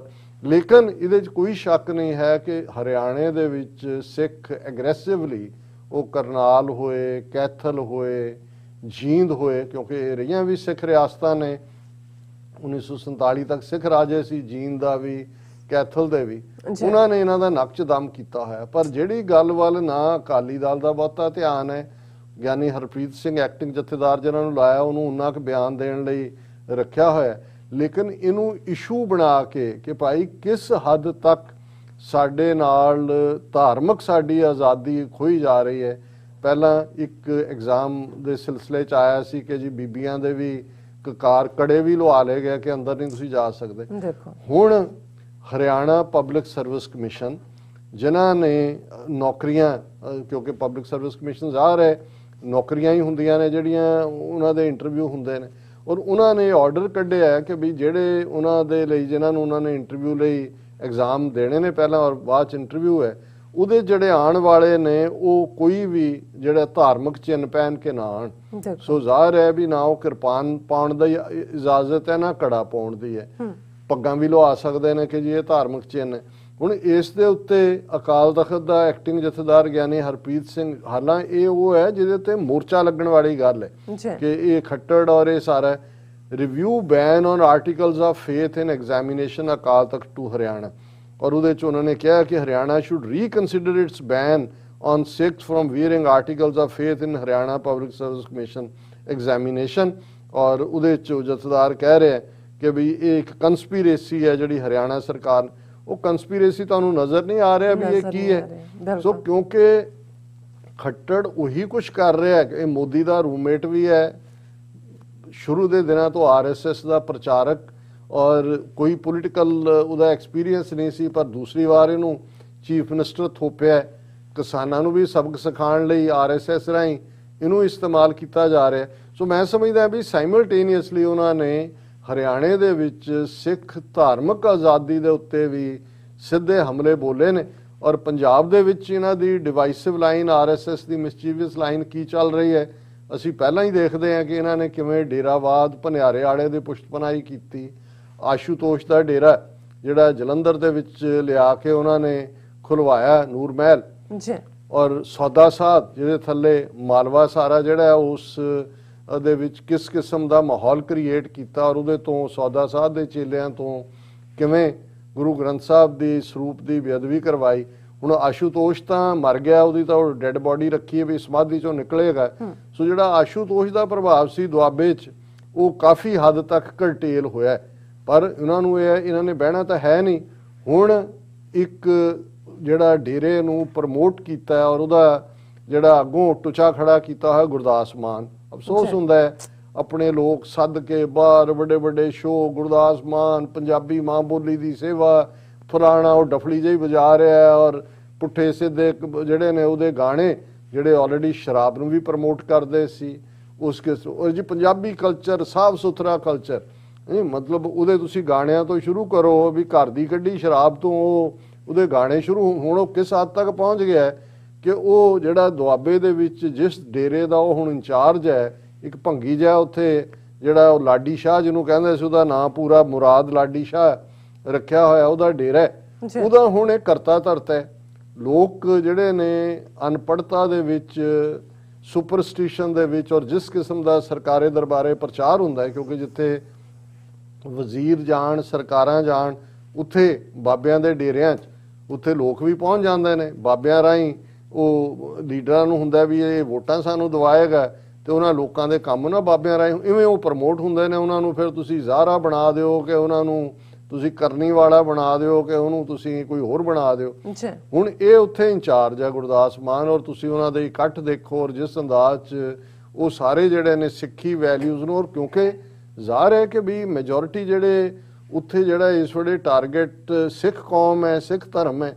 ਔਰ ਪਿਛਲੇ ਦਿਨਾਂ 'ਚ ਜਦੋਂ ਇਹਦਾ ਇਕੱਠ ਇਸ ਡਰਾਮੇਬਾਜ਼ ਨੇ ਕੀਤਾ, ਉਹਦੇ 'ਚ ਉਹਨੂੰ ਭੰਗੀ ਲਾਡੀ ਸ਼ਾਹ ਨੂੰ ਕੰਪੇਅਰ ਕਰ ਰਿਹਾ ਕਿ ਜੀ ਇਹ ਗੁਰੂ ਅਮਰਦਾਸ ਜੀ ਦੀ ਅੰਸ਼ ਬੰਸ, ਇਹ ਭੱਲੇ ਉਹਨਾਂ ਦੀ ਅੰਸ਼ ਬੰਸ, ਇਹ ਉਹਦੇ ਤੇ ਜ਼ਾਹਰ ਹੈ ਸਿੱਖਾਂ ਨੇ ਇਤਰਾਜ਼ ਕੀਤਾ। ਹਾਲਾਂ ਜਦੋਂ ਤੱਕ ਇਹਨੂੰ ਲੱਗਾ ਕਿ ਵੀ ਇਹ ਗੱਲ ਹੱਥੋਂ ਨਿਕਲ ਗਈ, ਇਹਨੇ ਜੋ ਡਰਾਮੇਬਾਜ਼ੀ ਹੁੰਦੀ ਹੈ ਵੀ ਪਹਿਲਾਂ ਤੁਸੀਂ ਗੰਦ ਪਾ ਲਓ ਫਿਰ ਮਾਫੀ ਮੰਗ ਲਓ, ਵੀਡੀਓ ਕਰ ਦਿਓ ਜੀ ਮੈਂ ਮਾਫੀ ਮੰਗਦਾ, ਜੇ ਕਿਸੇ ਦੇ ਜਜ਼ਬਾਤਾਂ ਨੂੰ ਠੇਸ ਲੱਗੀ ਹੋਏ ਕੁਝ ਹੋਰ ਹੋਏ, ਹੁਣ ਉਹਨੂੰ ਲੈ ਕੇ ਜ਼ਾਹਰ ਹੈ ਕਿ ਵੀ ਪਹਿਲਾਂ ਤਾਂ ਇਹ ਮਾਫੀ ਵਾਲੇ ਦਾ ਕੰਮ ਹੀ ਇਹ ਤਾਂ ਔਰ ਗੁਰੂ ਗ੍ਰੰਥ ਸਾਹਿਬ ਸਤਿਕਾਰ ਕਮੇਟੀ ਵਾਲਿਆਂ ਨੇ ਆ ਕੇ ਨਕੋਦਰ ਥਾਣੇ ਦੇ ਬਾਹਰ ਧਰਨਾ ਦਿੱਤੇ, ਹਾਈਵੇ ਰੋਕਿਆ, ਉਹਨਾਂ ਨੇ ਕਿਹਾ ਇਹਦੇ ਖਿਲਾਫ ਕੇਸ ਰਜਿਸਟਰ ਕਰੋ, ਔਰ ਉਹਨਾਂ ਨੇ ਜਿਹੜਾ section 295A Indian penal code ਦਾ ਕਿ ਹਰਟਿੰਗ ਰਿਲੀਜੀਅਸ ਸੈਂਟੀਮੈਂਟਸ ਆਫ ਦਾ ਸਿੱਖ ਕਮਿਊਨਿਟੀ ਕੇਸ ਰਜਿਸਟਰ ਕਰ ਲਿਆ।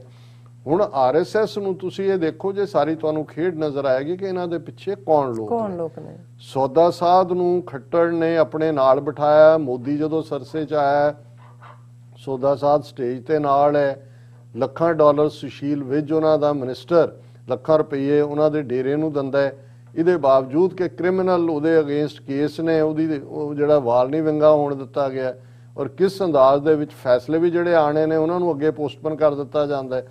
ਹੁਣ ਮੈਨੂੰ ਇਹ ਲੱਗਦਾ ਹੈ ਕਿ ਵੀ ਇਹਨਾਂ ਨੂੰ ਇਹ ਲੱਗਦਾ ਹੈ ਵੀ ਸੌਦਾ ਸਾਧ ਦਾ ਇਫੈਕਟ ਵੀ ਨਿਊਟਰਲਾਈਜ਼ ਹੋ ਗਿਆ, ਆਸ਼ੂਤੋਸ਼ ਵਾਲਾ ਹੁਣ ਨਵਾਂ ਇਹ ਲਾਡੀ ਸ਼ਾਹ ਖੜਾ ਕੀਤਾ ਔਰ ਆਪਸ 'ਚ ਫੇਰ ਸਿਰਫ ਟੋਲ ਕਰਾਉਣ ਦੀ ਲਾਈਨ, ਹੁਣ ਕੇਸ ਰਜਿਸਟਰ ਹੋ ਗਿਆ, ਗੱਲ ਮੁੱਕ ਗਈ, ਪਰ RSS ਨੇ ਮੁੱਕਣ ਨਹੀਂ ਦਿੱਤੀ, ਉਹਨਾਂ ਨੇ ਉਸ ਕਿਸਮ ਦੇ ਹੀ ਡੇਰਾ ਲਾਡੀ ਸ਼ਾਹ ਦੇ ਜਿਹੜੇ ਚੇਲੇ ਬਾਲ ਕੇ ਪੈਸੇ ਦੇ ਕੇ ਕਿਰਾਏ ਤੇ ਵੀ ਨਾਲ ਇਕੱਠੇ ਕੀਤੇ ਹੋਣੇ ਨੇ, ਲਿਆ ਕੇ ਹਾਈਵੇ ਜਾਮ ਕਰਵਾਤਾ ਕਿ ਜੀ ਇਹ ਜਿਹੜਾ ਇਹਦੇ ਖਿਲਾਫ ਕੇਸ ਵਾਪਸ ਲਓ ਗੁਰਦਾਸ ਮਾਨ ਦੇ। ਔਰ ਦੂਸਰਾ ਪਰਮਜੀਤ ਸਿੰਘ ਅਕਾਲੀ ਜਿਹਨੇ ਲੀਡ ਕੀਤਾ ਸੀ ਸਤਿਕਾਰ ਕਮੇਟੀ ਵਾਲੇ ਪ੍ਰੋਟੈਸਟ ਨੂੰ, ਉਹਨੇ ਸਾਡੇ ਲਾਡੀ ਸ਼ਾਹ ਦੇ ਖਿਲਾਫ ਬਹੁਤ ਕੁਝ ਕਿਹਾ, ਸਾਡੀਆਂ ਭਾਵਨਾਵਾਂ ਜਿਹੜੀਆਂ ਨੇ ਹਰਟ ਹੋਈਆਂ, ਉਹਨਾਂ ਦੇ ਖਿਲਾਫ ਜਿਹੜਾ ਕੇਸ ਰਜਿਸਟਰ ਕੀਤਾ ਜਾਏ। ਹੁਣ ਕੇਸਾਂ ਕੁਸਾਂ ਚੋਂ ਨਾ ਉਧਰਲਿਆਂ 'ਚ ਨਿਕਲਣਾ ਹੁੰਦਾ ਕੁਛ ਇੱਧਰਲਿਆਂ ਚੋਂ, ਪਰ ਮੈਨੂੰ ਇਹ ਲੱਗਦਾ ਹੈ ਵੀ ਇਹਨਾਂ ਨੇ ਇੱਕ ਹੋਰ ਹੌਟ ਪੋਟੇਟੋ ਲਿਆ ਕੇ ਦੁਆਬੇ ਦੀ ਧਰਤੀ ਤੇ ਲਾਡੀ ਸ਼ਾਹ ਦੇ ਰੂਪ 'ਚ, ਔਰ ਉਹਦਾ ਮੋਹਰਲਾ ਚਿਹਰਾ ਵੀ ਕੱਲ ਨੂੰ ਕਹਿਣਗੇ ਦੇਖੋ ਜੀ ਹੁਣ ਉਹਦੀ ਤੁਹਾਨੂੰ ਹਿੰਦੂ ਚਿਹਰਾ ਤਾਂ ਨਜ਼ਰ ਨਹੀਂ ਆਉਂਦਾ, ਗੁਰਦਾਸ ਮਾਨ ਉਹਨੇ ਕਹਿਣਾ ਜੀ ਦੇਖੋ ਇਹ ਵੀ ਜਿਹੜਾ ਇਹਨਾਂ ਚੋਂ ਹੀ ਹੈ, ਇਹ ਤਾਂ ਹੁਣ ਸਾਡਾ ਕੀ ਹੈ ਜੀ, ਉਹਨਾਂ ਦੀਆਂ ਵੀ ਧਾਰਮਿਕ ਜਿਹੜੇ ਜਜ਼ਬਾਤ ਹਰਟ ਹੋਏ ਨੇ ਉਹਨਾਂ ਦੇ ਵੀ ਹੋਏ ਨੇ, ਦੇਖੋ ਜੀ ਕਾਨੂੰਨ ਤਾਂ ਇੱਕੋ ਜਿਹਾ ਹੋਏਗਾ। ਸੋ ਇਹ RSS ਦੀ, ਔਰ ਸਾਨੂੰ ਇਹਦੇ 'ਚ ਉਲਝਾਇਆ ਹੋਇਆ, ਬਿਲਕੁਲ ਇੱਕ ਵੱਡਾ ਤਬਕਾ ਸਾਡਾ ਕਿਸਾਨ ਅੰਦੋਲਨ 'ਚ ਉਲਝਿਆ ਹੋਇਆ ਹੈ, ਉਧਰ ਹਰਿਆਣੇ ਦੀ ਖੱਟੜ ਸਰਕਾਰ ਮਜ਼ਹਬੀ ਮੁੱਢਲੇ ਸਾਡੇ ਹੱਕਾਂ ਦੇ ਉੱਤੇ ਹੱਲਾ ਬੋਲ ਰਹੀ ਹੈ, ਔਰ ਇਹ ਦੁਆਬੇ ਦੇ ਵਿੱਚ ਲਾਡੀ ਸ਼ਾਹ ਜਿਹੜਾ ਜਿਹਨੂੰ ਪ੍ਰਮੋਟ ਤਾਂ ਬੜੇ ਚਿਰ ਤੋਂ ਕਰ ਰਹੇ ਨੇ, ਕਿਵੇਂ ਉੱਥੇ ਜਾ ਕੇ ਔਰ ਜਿਹੜੇ ਜਾਂਦੇ ਨੇ ਕਲਾਕਾਰ ਪੈਸੇ ਕਿੱਥੋਂ ਆਉਂਦੇ ਨੇ, ਨੋਟਾਂ ਭਰ ਜਿਹੜੇ ਬੋਰੀਆਂ ਭਰ ਕੇ ਨੋਟਾਂ ਦੀਆਂ ਉਹਨਾਂ ਨੂੰ ਮਿਲਦੀਆਂ ਨੇ, ਔਰ ਉਸ ਸਾਰੇ ਨੂੰ ਅਲਟੀਮੇਟਲੀ ਇਹ ਸਿੱਖ ਧਰਮ ਦੇ ਖਿਲਾਫ ਜਿਹੜੀ ਇਹਨਾਂ ਦੀ ਜੰਗ ਦੋਨੋਂ ਹੀ ਆਸਪੈਕਟ ਤੋਂ ਹੈ, ਗੁਰੂ ਗ੍ਰੰਥ ਦੇ ਉੱਤੇ ਵੀ ਫੁੱਲ ਅਟੈਕ ਹੈ ਔਰ ਗੁਰੂ ਪੰਥ ਦੇ ਉੱਤੇ ਵੀ। ਬਿਲਕੁਲ ਰਾਜ ਸਾਹਿਬ ਤੁਹਾਡਾ ਬਹੁਤ ਬਹੁਤ ਸ਼ੁਕਰੀਆ। ਸੋ ਇੱਥੇ ਲੈਣੇ ਬ੍ਰੇਕ, ਵਿਊਅਰਸ ਤੁਸੀਂ ਕਿਤੇ ਨਹੀਂ ਜਾਣਾ, ਮਿਲਦੇ ਹਾਂ ਛੋਟੇ ਜਿਹੇ ਬ੍ਰੇਕ ਤੋਂ ਬਾਅਦ।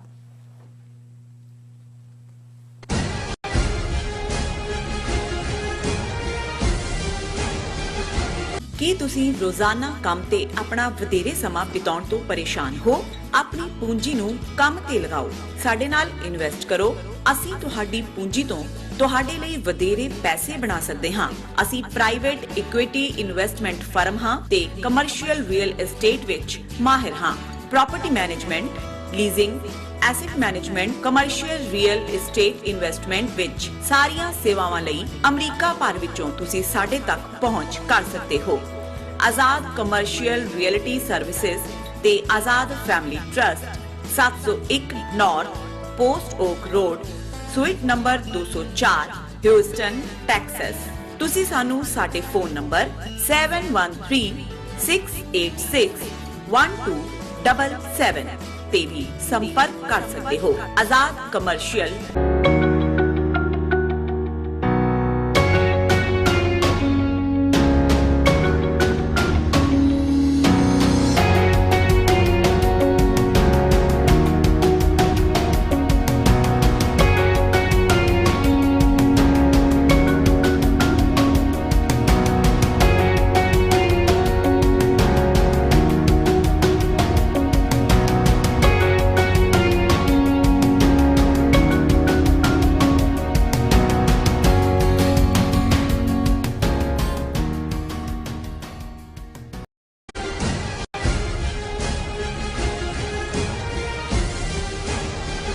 ਦਰਸ਼ਕੋ ਬ੍ਰੇਕ ਤੋਂ ਬਾਅਦ ਤੁਹਾਡਾ ਸਭ ਦਾ ਭਰਪੂਰ ਸਵਾਗਤ ਹੈ। ਸੋ ਵਿਊਅਰਸ ਐਂਡ ਵਰਡ ਸੈਕਸ਼ਨ ਦੇ ਵਿੱਚ ਆਪਾਂ ਗੱਲਬਾਤ ਕਰਨ ਜਾ ਰਹੇ ਹਾਂ ਕਿ ਛੱਤੀਸਗੜ੍ਹ ਦੇ ਚੀਫ ਮਿਨਿਸਟਰ ਦੇ 86 ਸਾਲ ਦੇ ਬਾਪੂ ਨੰਦ ਕੁਮਾਰ ਬਘੇਲ ਨੇ ਇੱਕ ਸਮਾਗਮ ਵਿੱਚ ਬੋਲਦਿਆਂ ਕਿਹਾ ਕਿ ਲੋਕ ਬ੍ਰਾਹਮਣਾਂ ਦਾ ਬਾਈਕਾਟ ਕਰਨ ਅਤੇ ਉਹਨਾਂ ਨੂੰ ਆਪਣੇ ਪਿੰਡਾਂ ਵਿੱਚ ਨਾ ਵੜਨ ਦੇਣ, ਕਿਉਂਕਿ ਇਹ ਸਭ ਬਾਹਰੋਂ ਆਏ ਲੋਕ ਹਨ ਤੇ ਸਾਡੇ ਮੂਲ ਨਿਵਾਸੀਆਂ ਤੇ ਸਦੀਆਂ ਤੋਂ ਜ਼ੁਲਮ ਕਰ ਰਹੇ ਹਨ। ਇਸ ਬਿਆਨ ਤੋਂ ਬਾਅਦ ਨੰਦ ਕੁਮਾਰ ਬਘੇਲ ਨੂੰ गिरफ्तार कर लिया गया है। दूसरे पासे यूपी की दलित मुख्य मंत्री रही मायावती ने एक ब्राह्मण ਦੇ ਸਮਾਗਮ ਵਿੱਚ ਸ਼ਿਰਕਤ ਕੀਤੀ ਅਤੇ ਆਉਂਦੀਆਂ ਯੂਪੀ ਦੀਆਂ ਚੋਣਾਂ ਵਿੱਚ ਬ੍ਰਾਹਮਣਾਂ ਨਾਲ ਅਲਾਈਅੰਸ ਬਣਾਉਣ ਦੀ ਗੱਲ ਕੀਤੀ। ਸੋ ਭਾਰਤ ਦੀ ਦਲਿਤ ਲੀਡਰਸ਼ਿਪ ਵਿੱਚ ਬ੍ਰਾਹਮਣਾਂ ਤੇ ਬ੍ਰਾਹਮਣਵਾਦ ਨੂੰ ਲੈ ਕੇ ਇਹ ਜਿਹੜੀ ਦੋਗਲੀ ਪਹੁੰਚ ਕਿਉਂ ਹੈ, ਇਸ ਬਾਰੇ ਆਪਾਂ ਗੱਲਬਾਤ ਕਰਨ ਜਾ ਰਹੇ ਹਾਂ ਔਰ ਨਾਲ ਹੀ ਗੁਰਬਾਣੀ ਵਿਚਾਰਾਂ ਦੀ ਸਾਂਝ ਤੁਹਾਡੇ ਨਾਲ ਪਾਈ ਜਾਏਗੀ। ਸੋ ਅਸੀਂ ਚਾਹਾਂਗੇ ਕਿ ਤੁਸੀਂ ਨਾਲ ਇਸੇ ਤਰ੍ਹਾਂ ਬਣੇ ਰਹਿਣਾ। ਦੇਖਣ ਸੁਣਨ ਜਾਂ ਲਿਖਣ ਲਈ ਤੁਹਾਡਾ ਸਭ ਦਾ ਬਹੁਤ ਬਹੁਤ ਸ਼ੁਕਰੀਆ ਜੀ। ਡਾਕਟਰ ਸਾਹਿਬ ਕੀ ਕਹਿਣਾ ਚਾਹੋਗੇ? ਦੇਖੋ, ਪਿਛਲੇ ਦਿਨਾਂ 'ਚ ਸਾਨੂੰ ਇੱਕ ਵੀਰ ਮਿਲਣ ਆਏ ਜਿਹੜੇ ਉੱਥੇ ਮੂਲ ਨਿਵਾਸੀਆਂ ਦੇ ਵਿੱਚ ਕਾਫੀ ਪਪੂਲਰ ਨੇ, ਗੁਰਸਿੱਖ ਨੇ, ਔਰ ਉਹਨਾਂ ਨੇ ਗੱਲਾਂ ਦੇ ਵਿੱਚ ਛੱਤੀਸਗੜ੍ਹ ਦਾ ਮੈਂਸ਼ਨ ਕਰਦਿਆਂ ਕਿਹਾ ਕਿ ਵੀ ਉੱਥੇ ਚੀਫ ਮਿਨਿਸਟਰ ਤਾਂ ਜੇ ਨੰਦ ਕੁਮਾਰ ਬਘੇਲ ਉਹਨਾਂ ਦੇ ਫਾਦਰ ਹੈ, ਜਿਹੜਾ ਚੀਫ ਮਿਨਿਸਟਰ ਭੂਪੇਸ਼ ਬਘੇਲ ਹੈ, ਕਿ ਉਹਨਾਂ ਦੇ ਜਿਹੜੇ ਫਾਦਰ ਨੇ ਨੰਦ ਕੁਮਾਰ ਬਘੇਲ, ਜਿਹੜੇ ਖੁਦ ਵੀ ਪ੍ਰੋਮੀਨੈਂਟ ਕਾਂਗਰਸ ਦੇ ਲੀਡਰ ਹੈ, ਕਿ ਵੀ ਉਹ ਬ੍ਰਾਹਮਣਵਾਦ ਪ੍ਰਤੀ ਕਾਫੀ ਵੋਕਲ ਨੇ ਔਰ ਸਿੱਖਾਂ ਪ੍ਰਤੀ ਉਹਨਾਂ ਦੀ ਕਾਫੀ ਹਾਂ ਪੱਖੀ ਪਹੁੰਚ ਹੈ ਔਰ ਉਹ ਇਹ ਸਮਝਦੇ ਨੇ ਕਿ ਸਭ ਤੋਂ ਵੱਡਾ ਦੁਸ਼ਮਣ ਸਾਡਾ ਬ੍ਰਾਹਮਣਵਾਦ ਹੈ ਔਰ ਸਾਨੂੰ ਸਿੱਖਾਂ ਨੂੰ, ਦਲਿਤਾਂ ਨੂੰ, ਮੂਲ ਨਿਵਾਸੀਆਂ ਨੂੰ ਮਿਲ ਕੇ ਬ੍ਰਾਹਮਣਵਾਦ ਦੇ ਖਿਲਾਫ ਲੜਨਾ ਚਾਹੀਦਾ। ਮੇਰੇ ਲਈ ਇਹ ਇੱਕ ਚੰਗੀ ਖਬਰ ਸੀ ਕਿਉਂਕਿ ਇਹ ਛੱਤੀਸਗੜ੍ਹ ਸੂਬਾ ਇਸ ਗੱਲ ਦਾ ਧਿਆਨ ਰਿਹਾ ਕਿ ਵੀ 3 ਜਿਹੜੇ ਨਵੇਂ ਸੂਬੇ ਇਹਨਾਂ ਨੇ ਜਨਸੰਘੀਆਂ ਦੇ ਪੀਰੀਅਡ 'ਚ ਹੀ ਬਣੇ, ਉਹਨਾਂ ਦੇ ਵਿੱਚ ਜਿਵੇਂ ਯੂਪੀ 'ਚੋਂ ਕੱਟ ਕੇ ਉੱਤਰਾਖੰਡ, ਜਿਹਨੂੰ ਉੱਤਰਾਂਚਲ ਪਹਿਲਾਂ ਉਹਦਾ ਨਾਂ ਦਿੱਤਾ ਗਿਆ ਸੀ, ਫਿਰ ਜਿਹੜਾ ਉਹ ਬਿਹਾਰ 'ਚੋਂ ਕੱਟ ਕੇ ਛੱਤੀਸਗੜ੍ਹ ਔਰ ਇੱਕ ਬਿਹਾਰ 'ਚੋਂ ਕੱਟ ਕੇ ਸ਼ਾਇਦ ਝਾਰਖੰਡ ਔਰ ਮੱਧ ਪ੍ਰਦੇਸ਼ 'ਚੋਂ ਕੱਟ ਕੇ ਛੱਤੀਸਗੜ੍ਹ। ਹੁਣ ਜ਼ਾਹਰ ਹੈ ਕਿ ਵੀ ਇਹ ਜਿਹੜੇ 2 ਸੂਬੇ ਨੇ ਛੱਤੀਸਗੜ੍ਹ ਔਰ ਝਾਰਖੰਡ, ਇਹਨਾਂ ਦੇ ਵਿੱਚ ਟਰਾਈਬਲਸ ਆਦੀਵਾਸੀਆਂ ਦੀ ਸਾਈਜ਼ੇਬਲ ਪੋਪੂਲੇਸ਼ਨ ਹੈ, 25-30% ਤੋਂ ਜ਼ਿਆਦਾ ਨੇ ਔਰ ਉੱਥੇ ਜਿਹਦੇ ਕੋਲ ਇੰਨੇ ਕੁ ਹੋਏ ਉਹਨਾਂ ਦਾ ਚੀਫ ਮਿਨਿਸਟਰ ਬਣਦਾ। ਸੋ ਇਹ ਜਿਹੜੇ ਦੋਨੋਂ ਹੀ ਨੇ ਸੂਬੇ, ਇਹਨਾਂ ਦੇ ਵਿੱਚ ਪ੍ਰੋਮੀਨੈਂਟਲੀ ਇੱਕ ਦੇ ਵਿੱਚ ਕਾਂਗਰਸ ਦੀ ਸਰਕਾਰ ਹੈ, ਇੱਕ ਦੇ ਵਿੱਚ ਜਿਹੜੀ ਹੈ ਉਹ ਇਹਨਾਂ ਦੀ ਸੀ ਬੀਜੇਪੀ ਦੀ। ਹੁਣ ਮੈਨੂੰ ਨਹੀਂ ਪਤਾ ਵੀ ਉੱਥੇ ਕੀ ਹੈ, ਲੇਕਿਨ ਇਹ ਜਿਹੜੇ ਭੂਪੇਸ਼ ਬਘੇਲ ਚੀਫ ਮਿਨਿਸਟਰ ਹੈ ਛੱਤੀਸਗੜ੍ਹ ਦਾ, ਉਹਨਾਂ ਦੇ ਫਾਦਰ ਸੱਚਮੁੱਚ ਹੀ ਜਿਹੜੀ ਗੱਲ ਗੁਰਸਿੱਖ ਵੀਰ ਨੇ ਦੱਸੀ ਉਸ ਦੇ ਉੱਤੇ ਖਰੇ ਉਤਰੇ, ਕਿਉਂਕਿ ਜਦੋਂ ਅੱਜ ਇਹ ਖਬਰ ਮੈਂ ਦੇਖੀ ਕਿ Chhattisgarh CM's father arrested for derogatory remarks against community, ਕਿ ਵੀ 86 ਸਾਲ ਉਮਰ ਹੈ ਨੰਦ ਕੁਮਾਰ ਬਘੇਲ ਦੀ ਔਰ ਉਹਨਾਂ ਨੂੰ ਅੱਜ ਦਿੱਲੀ 'ਚ ਅਰੈਸਟ ਕੀਤਾ।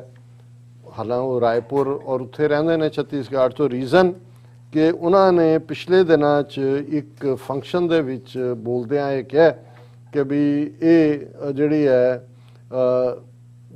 ਅੱਜ ਉਹਨਾਂ ਨੇ ਕਿਹਾ ਵੀ ਇਹ RSS ਔਰ BJP ਔਰ ਦੂਜੇ ਇਹ ਦੂਸਰਿਆਂ ਨੂੰ ਫੋਰਨਰ ਕਹਿ ਰਹੇ ਨੇ ਕਿ ਜੀ ਮੁਸਲਮਾਨ ਬਾਹਰੋਂ ਆਏ, ਈਸਾਈ ਬਾਹਰੋਂ ਆਏ, ਬਾਹਰਲੇ ਧਰਮ ਨੇ।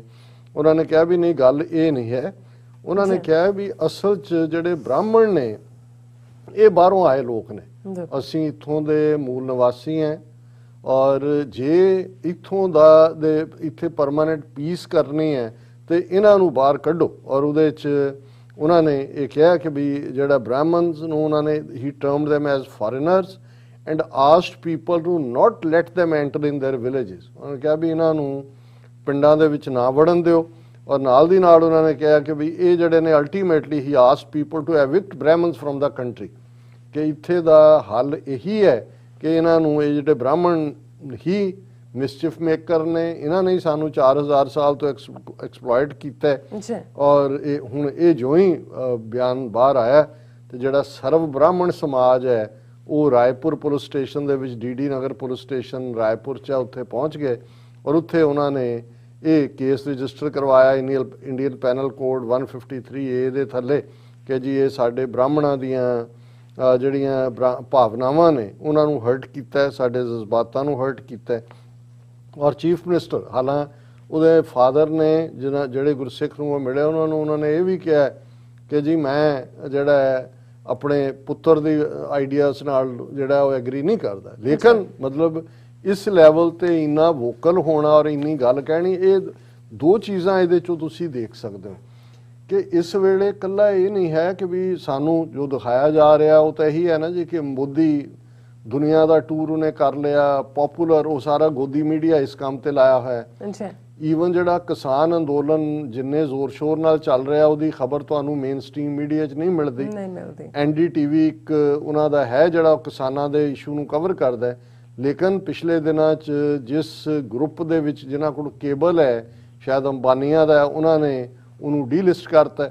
ਉਹਨਾਂ ਨੂੰ ਵੀ, ਸਾਨੂੰ ਤਾਂ ਪਹਿਲਾਂ ਹੀ TV 84 ਵੀ ਉੱਥੇ ਬੈਨ ਹੈ, ਆਪਣਾ ਸਾਂਝਾ ਪੰਜਾਬ ਵੀ ਬੈਨ ਹੈ, ਵੌਇਸ ਆਫ ਖਾਲਸਾ TV ਵੀ ਬੈਨ ਹੈ, ਔਰ ਬਾਕੀ ਕਿੰਨੇ ਕਿੰਨੇ ਫੇਸਬੁੱਕ ਔਰ ਦੂਸਰੇ ਪੇजेस ਜਿਹੜੇ ਸਿੱਖੀ ਦੀ ਗੱਲ ਕਰਦੇ ਨੇ ਉਹ ਬੈਨ ਨੇ। ਲੇਕਿਨ ਇਹਦੇ ਬਾਵਜੂਦ ਜੇ ਇੱਕ ਸਟੇਟ ਦੇ ਚੀਫ ਮਿਨਿਸਟਰ ਦਾ ਬਾਪ, ਜਿਹੜੀ ਸਟੇਟ ਆਦੀਵਾਸੀ ਮੈਜੋਰਿਟੀ ਹੈ ਜਾਂ ਉਹਨਾਂ ਦਾ ਵੱਡੀ ਗਿਣਤੀ ਹੈ, ਉਹ ਇੰਨੀ ਹਿੰਮਤ ਵੀ ਰੱਖਦਾ ਹੈ ਔਰ ਉਹ ਇਹ ਸਮਝਦਾ ਵੀ ਹੈ, ਕਿਉਂਕਿ ਇਹ ਇੱਕ ਇਨਰ ਵਾਰ ਵੀ ਚੱਲ ਰਹੀ ਹੈ। ਦਲਿਤ ਸਮਾਜ ਵੀ, ਦੂਸਰੀਆਂ ਮਾਈਨੋਰਟੀਜ਼ ਵੀ ਸਮਝ ਰਹੀਆਂ ਕਿ ਗੱਲ ਇਹ ਸਿਰਫ ਇਹ ਨਹੀਂ ਹੈ ਵੀ ਇਹਨਾਂ ਨੇ ਹਿੰਦੂ ਰਾਸ਼ਟਰ ਬਣਾਤਾ, ਜਾਂ ਅਲਟੀਮੇਟਲੀ ਜਿਹੜਾ ਹਿੰਦੂ ਸਮਾਜ ਦਾ ਬੇਸ ਹੈ ਉਹ ਤਾਂ ਬ੍ਰਾਹਮਣਵਾਦ ਹੈ। ਤੇ ਬ੍ਰਾਹਮਣਵਾਦ ਦਾ ਬੇਸ ਅਲਟੀਮੇਟਲੀ ਮਨੂ ਸਮ੍ਰਿਤੀ ਹੈ, ਜਿਸ ਮਨੂ ਦੇ ਵਿੱਚ ਜਨਮ ਦੇ ਨਾਲ ਜ਼ਾਤ ਪਾਤੀ ਸਿਸਟਮ ਜੋੜਿਆ ਹੋਇਆ ਹੈ। ਔਰ ਇਹ ਆਵਾਜ਼ ਨੂੰ ਜੇ ਇਹ ਜ਼ੋਰ ਫੜਦੀ ਚਲੀ ਗਈ ਕਿ ਬਈ ਇਹ ਬ੍ਰਾਹਮਣਵਾਦ ਹੀ ਹਰ ਪੁਆੜੇ ਦੀ ਜੜ ਹੈ, ਜਿਹੜੀ ਗੱਲ ਕਾਂਸ਼ੀ ਰਾਮ ਬਹੁਜਨ ਸਮਾਜ ਪਾਰਟੀ ਦੇ ਕਹਿੰਦੇ ਸੀ।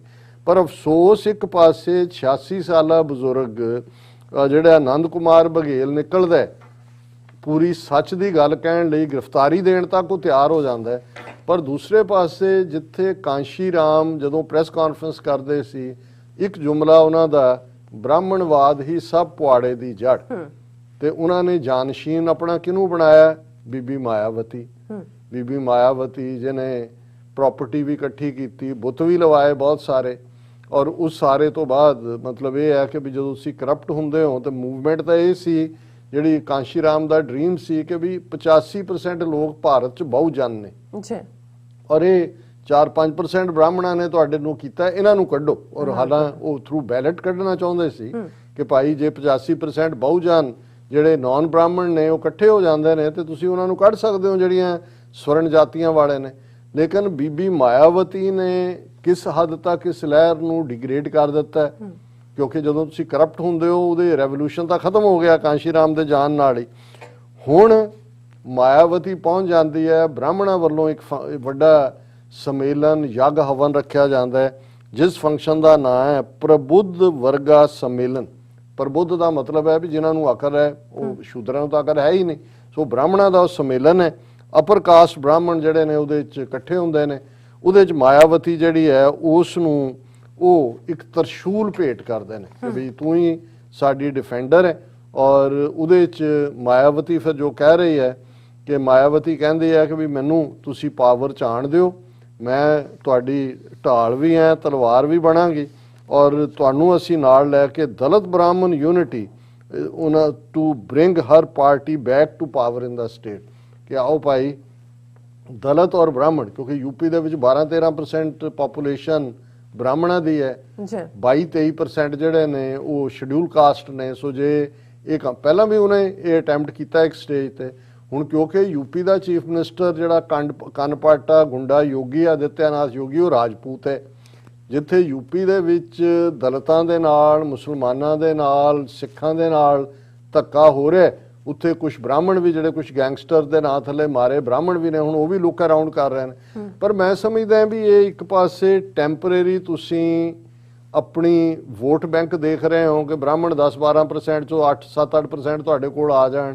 ਰਲੀ ਵੀ ਕਦੇ ਬੀਜੇਪੀ ਨਾਲ ਰਲ ਕੇ ਵੀ ਮਾਇਆਵਤੀ ਨੇ ਹਕੂਮਤ ਬਣਾਈ, ਪੰਜਾਬ ਦੇ ਵਿੱਚ ਬਾਦਲ ਦਲ ਦੇ ਨਾਲ ਸਮਝੌਤਾ ਕੀਤਾ ਹੋਇਆ। ਸੋ ਕੁੱਲ ਮਿਲਾ ਕੇ ਮੈਂ ਸਮਝਦਾ ਵੀ ਇਹ ਜਿਹੜੇ ਆਨੰਦ ਕੁਮਾਰ ਬਘੇਲ ਵਰਗੇ ਨੇ, ਇਹ ਅਲਟੀਮੇਟ ਨੇ ਜਿਹੜੇ ਸਮਝਦੇ ਨੇ ਕਿ ਦੁਸ਼ਮਣ ਕੌਣ ਹੈ। ਔਰ ਇਸ ਗੱਲ ਦਾ ਧਿਆਨ ਰਹੇ, ਅਸੀਂ ਕਿਸੇ ਮਜ਼ਹਬ ਦੇ ਵੀ ਖਿਲਾਫ ਨਹੀਂ ਹੈ ਔਰ ਕਿਸੇ ਜ਼ਾਤ ਦੇ ਬ੍ਰਾਹਮਣ ਜਦੋਂ ਕਿਹਾ ਜਾਂਦਾ ਬ੍ਰਾਹਮਣਵਾਦ ਹੈ ਜਿਹੜੀ ਆਈਡੀਓਲੋਜੀ ਇਹ ਲੈ ਕੇ ਆਏ ਨੇ, ਜਿਹੜੀ ਨਫ਼ਰਤ ਤੇ ਬੇਸਡ ਹੈ।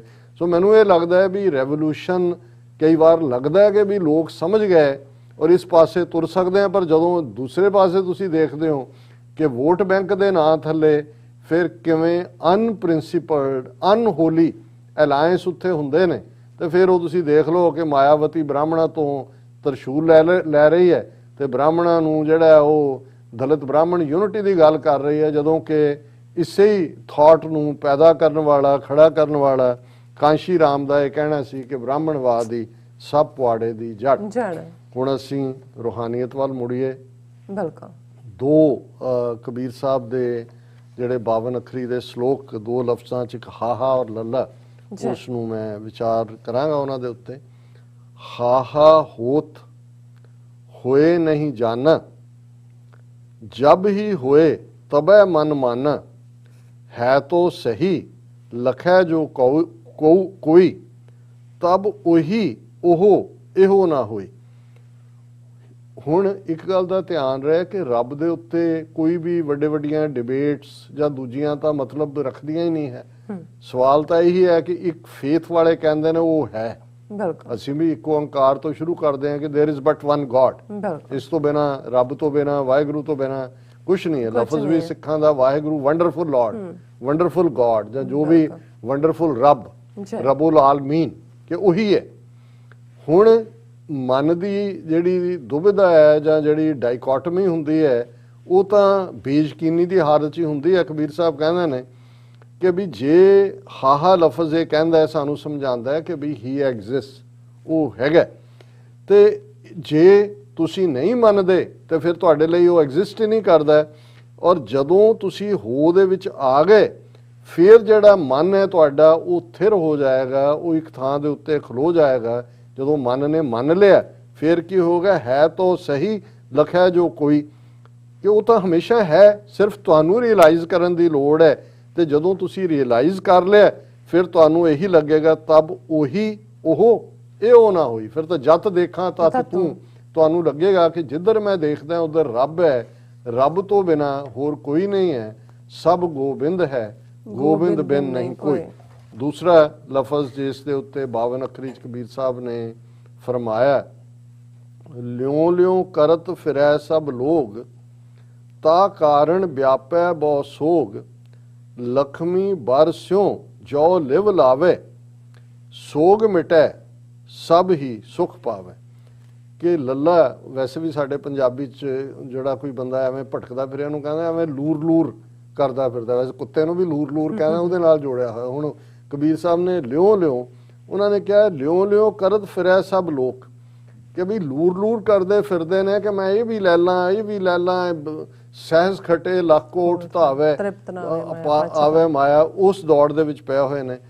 ਤੇ ਉਹਨਾਂ ਕਿਹਾ ਕਿ ਇਹ ਜਿਹੜਾ ਸਾਡਾ ਲੂਰ ਲੂਰ ਹੈ ਵੀ ਆਹ ਵੀ ਮੈਨੂੰ ਮਿਲੇ, ਆਹ ਵੀ ਉਹਦਾ ਰੀਜ਼ਨ ਹੈ, ਤਾਂ ਕਾਰਨ ਵਿਆਪੇ ਬਹੁਤ ਸੋਗ। ਇਹਨਾਂ ਸਾਰੀਆਂ ਚੀਜ਼ਾਂ ਚੋਂ ਜਦੋਂ ਅਸੀਂ ਦੁਨਿਆਵੀ ਚੀਜ਼ਾਂ ਦੇ ਮਗਰ ਦੌੜਦੇ ਹਾਂ ਤੇ ਦੁੱਖ ਤੋਂ ਬਿਨਾ ਹੋਰ ਕੁਛ ਨਹੀਂ ਨਿਕਲਦਾ। ਲਖਮੀ ਬਰ ਸਿਉ ਜੋ ਲਿਵ ਲਾਵੇ, ਉਹਨਾਂ ਨੇ ਕਿਹਾ ਵੀ ਜੇ ਪਿਆਰ ਦੌਲਤ ਨਾਲ ਕਰੋਗੇ, ਜ਼ਾਹਰ ਹੈ ਲక్ష్ਮੀ, ਕਿਉਂਕਿ ਬ੍ਰਾਹਮਣਾਂ ਨੇ ਤਾਂ ਦੇਵੀ ਬਣਾਈ ਹੋਈ ਹੈ ਲక్ష్ਮੀ, ਲక్ష్ਮੀ ਦੇ ਪੁਜਾਰੀ ਹੈ। ਜੇ ਕੋਈ ਰਿਸ਼ਵਤ ਵੀ ਦੇਣ ਆਏ ਤੇ ਕੋਈ ਇਨਕਾਰ ਵੀ ਕਰ ਰਿਹਾ ਹੋਏ ਤਾਂ ਘਰ ਵਾਲੀ ਆ ਕੇ ਕਹਿ ਦਿੰਦੀ ਹੈ ਵੀ ਨਹੀਂ, ਘਰ ਆਈ ਲక్ష్ਮੀ ਵਾਪਸ ਨਹੀਂ ਕੀ ਜਾਏ, ਵੀ ਇਹ ਤਾਂ ਦੇਵੀ ਆਈ ਹੈ, ਹੁਣ ਦੇਵੀ ਨੂੰ ਥੋੜੀ ਵਾਪਸ ਕਰੀਏ। ਸੋ ਇਹ ਦੇਵੀ ਦੇ ਪੁਜਾਰੀ ਨੇ, ਮਾਇਆ ਦੇ। ਤੇ ਕਬੀਰ ਸਾਹਿਬ ਕਹਿੰਦੇ ਨੇ ਲక్ష్ਮੀ ਬਰਸਿਓ ਜੋ ਲਿਓ ਲਾਵੇ, ਕਿ ਜਿਹੜਾ ਇਸ ਦੌਲਤ ਦੇ ਪਿਆਰ ਦੇ ਵਿੱਚ ਫਸ ਜਾਂਦਾ ਹੈ, ਫਿਰ ਕੀ ਹੈ? ਸੋਗ ਮਿਟੈ ਸਭ ਹੀ ਸੁਖ ਪਾਵੇ। ਕਿ ਜੇ ਇਸ ਤੋਂ ਛੱਡ ਕੇ, ਇੱਕ ਤਾਂ ਲక్ష్ਮੀ ਦੇ ਪੁਜਾਰੀ ਨੇ, ਜੇ ਕੋਈ ਇਹਨਾਂ ਤੋਂ ਖਹਿੜਾ ਛੁਡਾ ਕੇ ਉਸ ਰੱਬ ਦੇ ਨਾਲ ਪਿਆਰ ਪਾ ਲੈਂਦਾ ਹੈ, ਲక్ష్ਮੀ ਤੋਂ ਕਿਨਾਰਾ ਕਰ ਲੈਂਦਾ, ਸੋਗ ਮਿਟੈ, ਫਿਰ ਉਹਦੇ ਸੌਰੋ ਖਤਮ ਹੋ ਜਾਂਦੇ ਨੇ, ਸਭ ਹੀ ਸੁਖ ਪਾਵੇ। ਉਸ ਨੂੰ ਜਿਹੜਾ ਪਰਮ ਆਨੰਦ, ਟੋਟਲ ਬਲਿਸ ਦੀ ਪ੍ਰਾਪਤੀ ਹੁੰਦੀ ਹੈ। ਜੀ ਡਾਕਟਰ ਸਾਹਿਬ, ਤੁਹਾਡਾ ਬਹੁਤ ਬਹੁਤ ਸ਼ੁਕਰੀਆ। ਤੁਸੀਂ ਅੱਜ ਦੇ ਅਹਿਮ ਇਸ਼ੂ ਤੇ ਅੱਜ ਦਾ ਵਿਚਾਰ ਸਾਡੇ ਦਰਸ਼ਕਾਂ ਨਾਲ ਸਾਂਝਾ ਕੀਤਾ। ਸੋ ਇਸ ਤਰ੍ਹਾਂ ਆਪਣੇ ਵਿਊਅਰਸ ਕੋਲ ਲੈਣੇ ਇਜਾਜ਼ਤ। ਵਿਊਅਰਸ, ਸਾਡੇ ਪ੍ਰੋਗਰਾਮ ਦਾ ਸਮਾਂ ਇੱਥੇ ਸਮਾਪਤ ਹੁੰਦਾ। ਤੁਸੀਂ ਆਪਣੀ ਰਾਏ ਤੇ ਸੁਝਾਅ ਸਾਨੂੰ ਭੇਜਣਾ ਭੁੱਲਣਾ ਸਾਡੇ ਇਸ ਪਤੇ ਤੇ sos@tv4.tv ਤੇ ਅਸੀਂ ਆਪਣਾ ਪ੍ਰੋਗਰਾਮ ਲੈ ਕੇ ਫਿਰ ਦੁਬਾਰਾ ਤੁਹਾਡੇ ਸਾਹਮਣੇ ਹੋਵਾਂਗੇ। ਤਦ ਤੱਕ ਲਈ ਮੈਨੂੰ ਉੱਤੇ ਆਪਣਾ ਸੁਣਾ ਗਿਆ ਦਿਓ। ਦੇਖਦੇ ਰਹੋ TV4। ਬੁਲਾ ਦਿਓ ਫਤਿਹ। ਵਾਹਿਗੁਰੂ ਜੀ ਕਾ ਖਾਲਸਾ, ਵਾਹਿਗੁਰੂ ਜੀ ਕੀ ਫਤਿਹ। ਰੱਬ ਰਾਖਾ।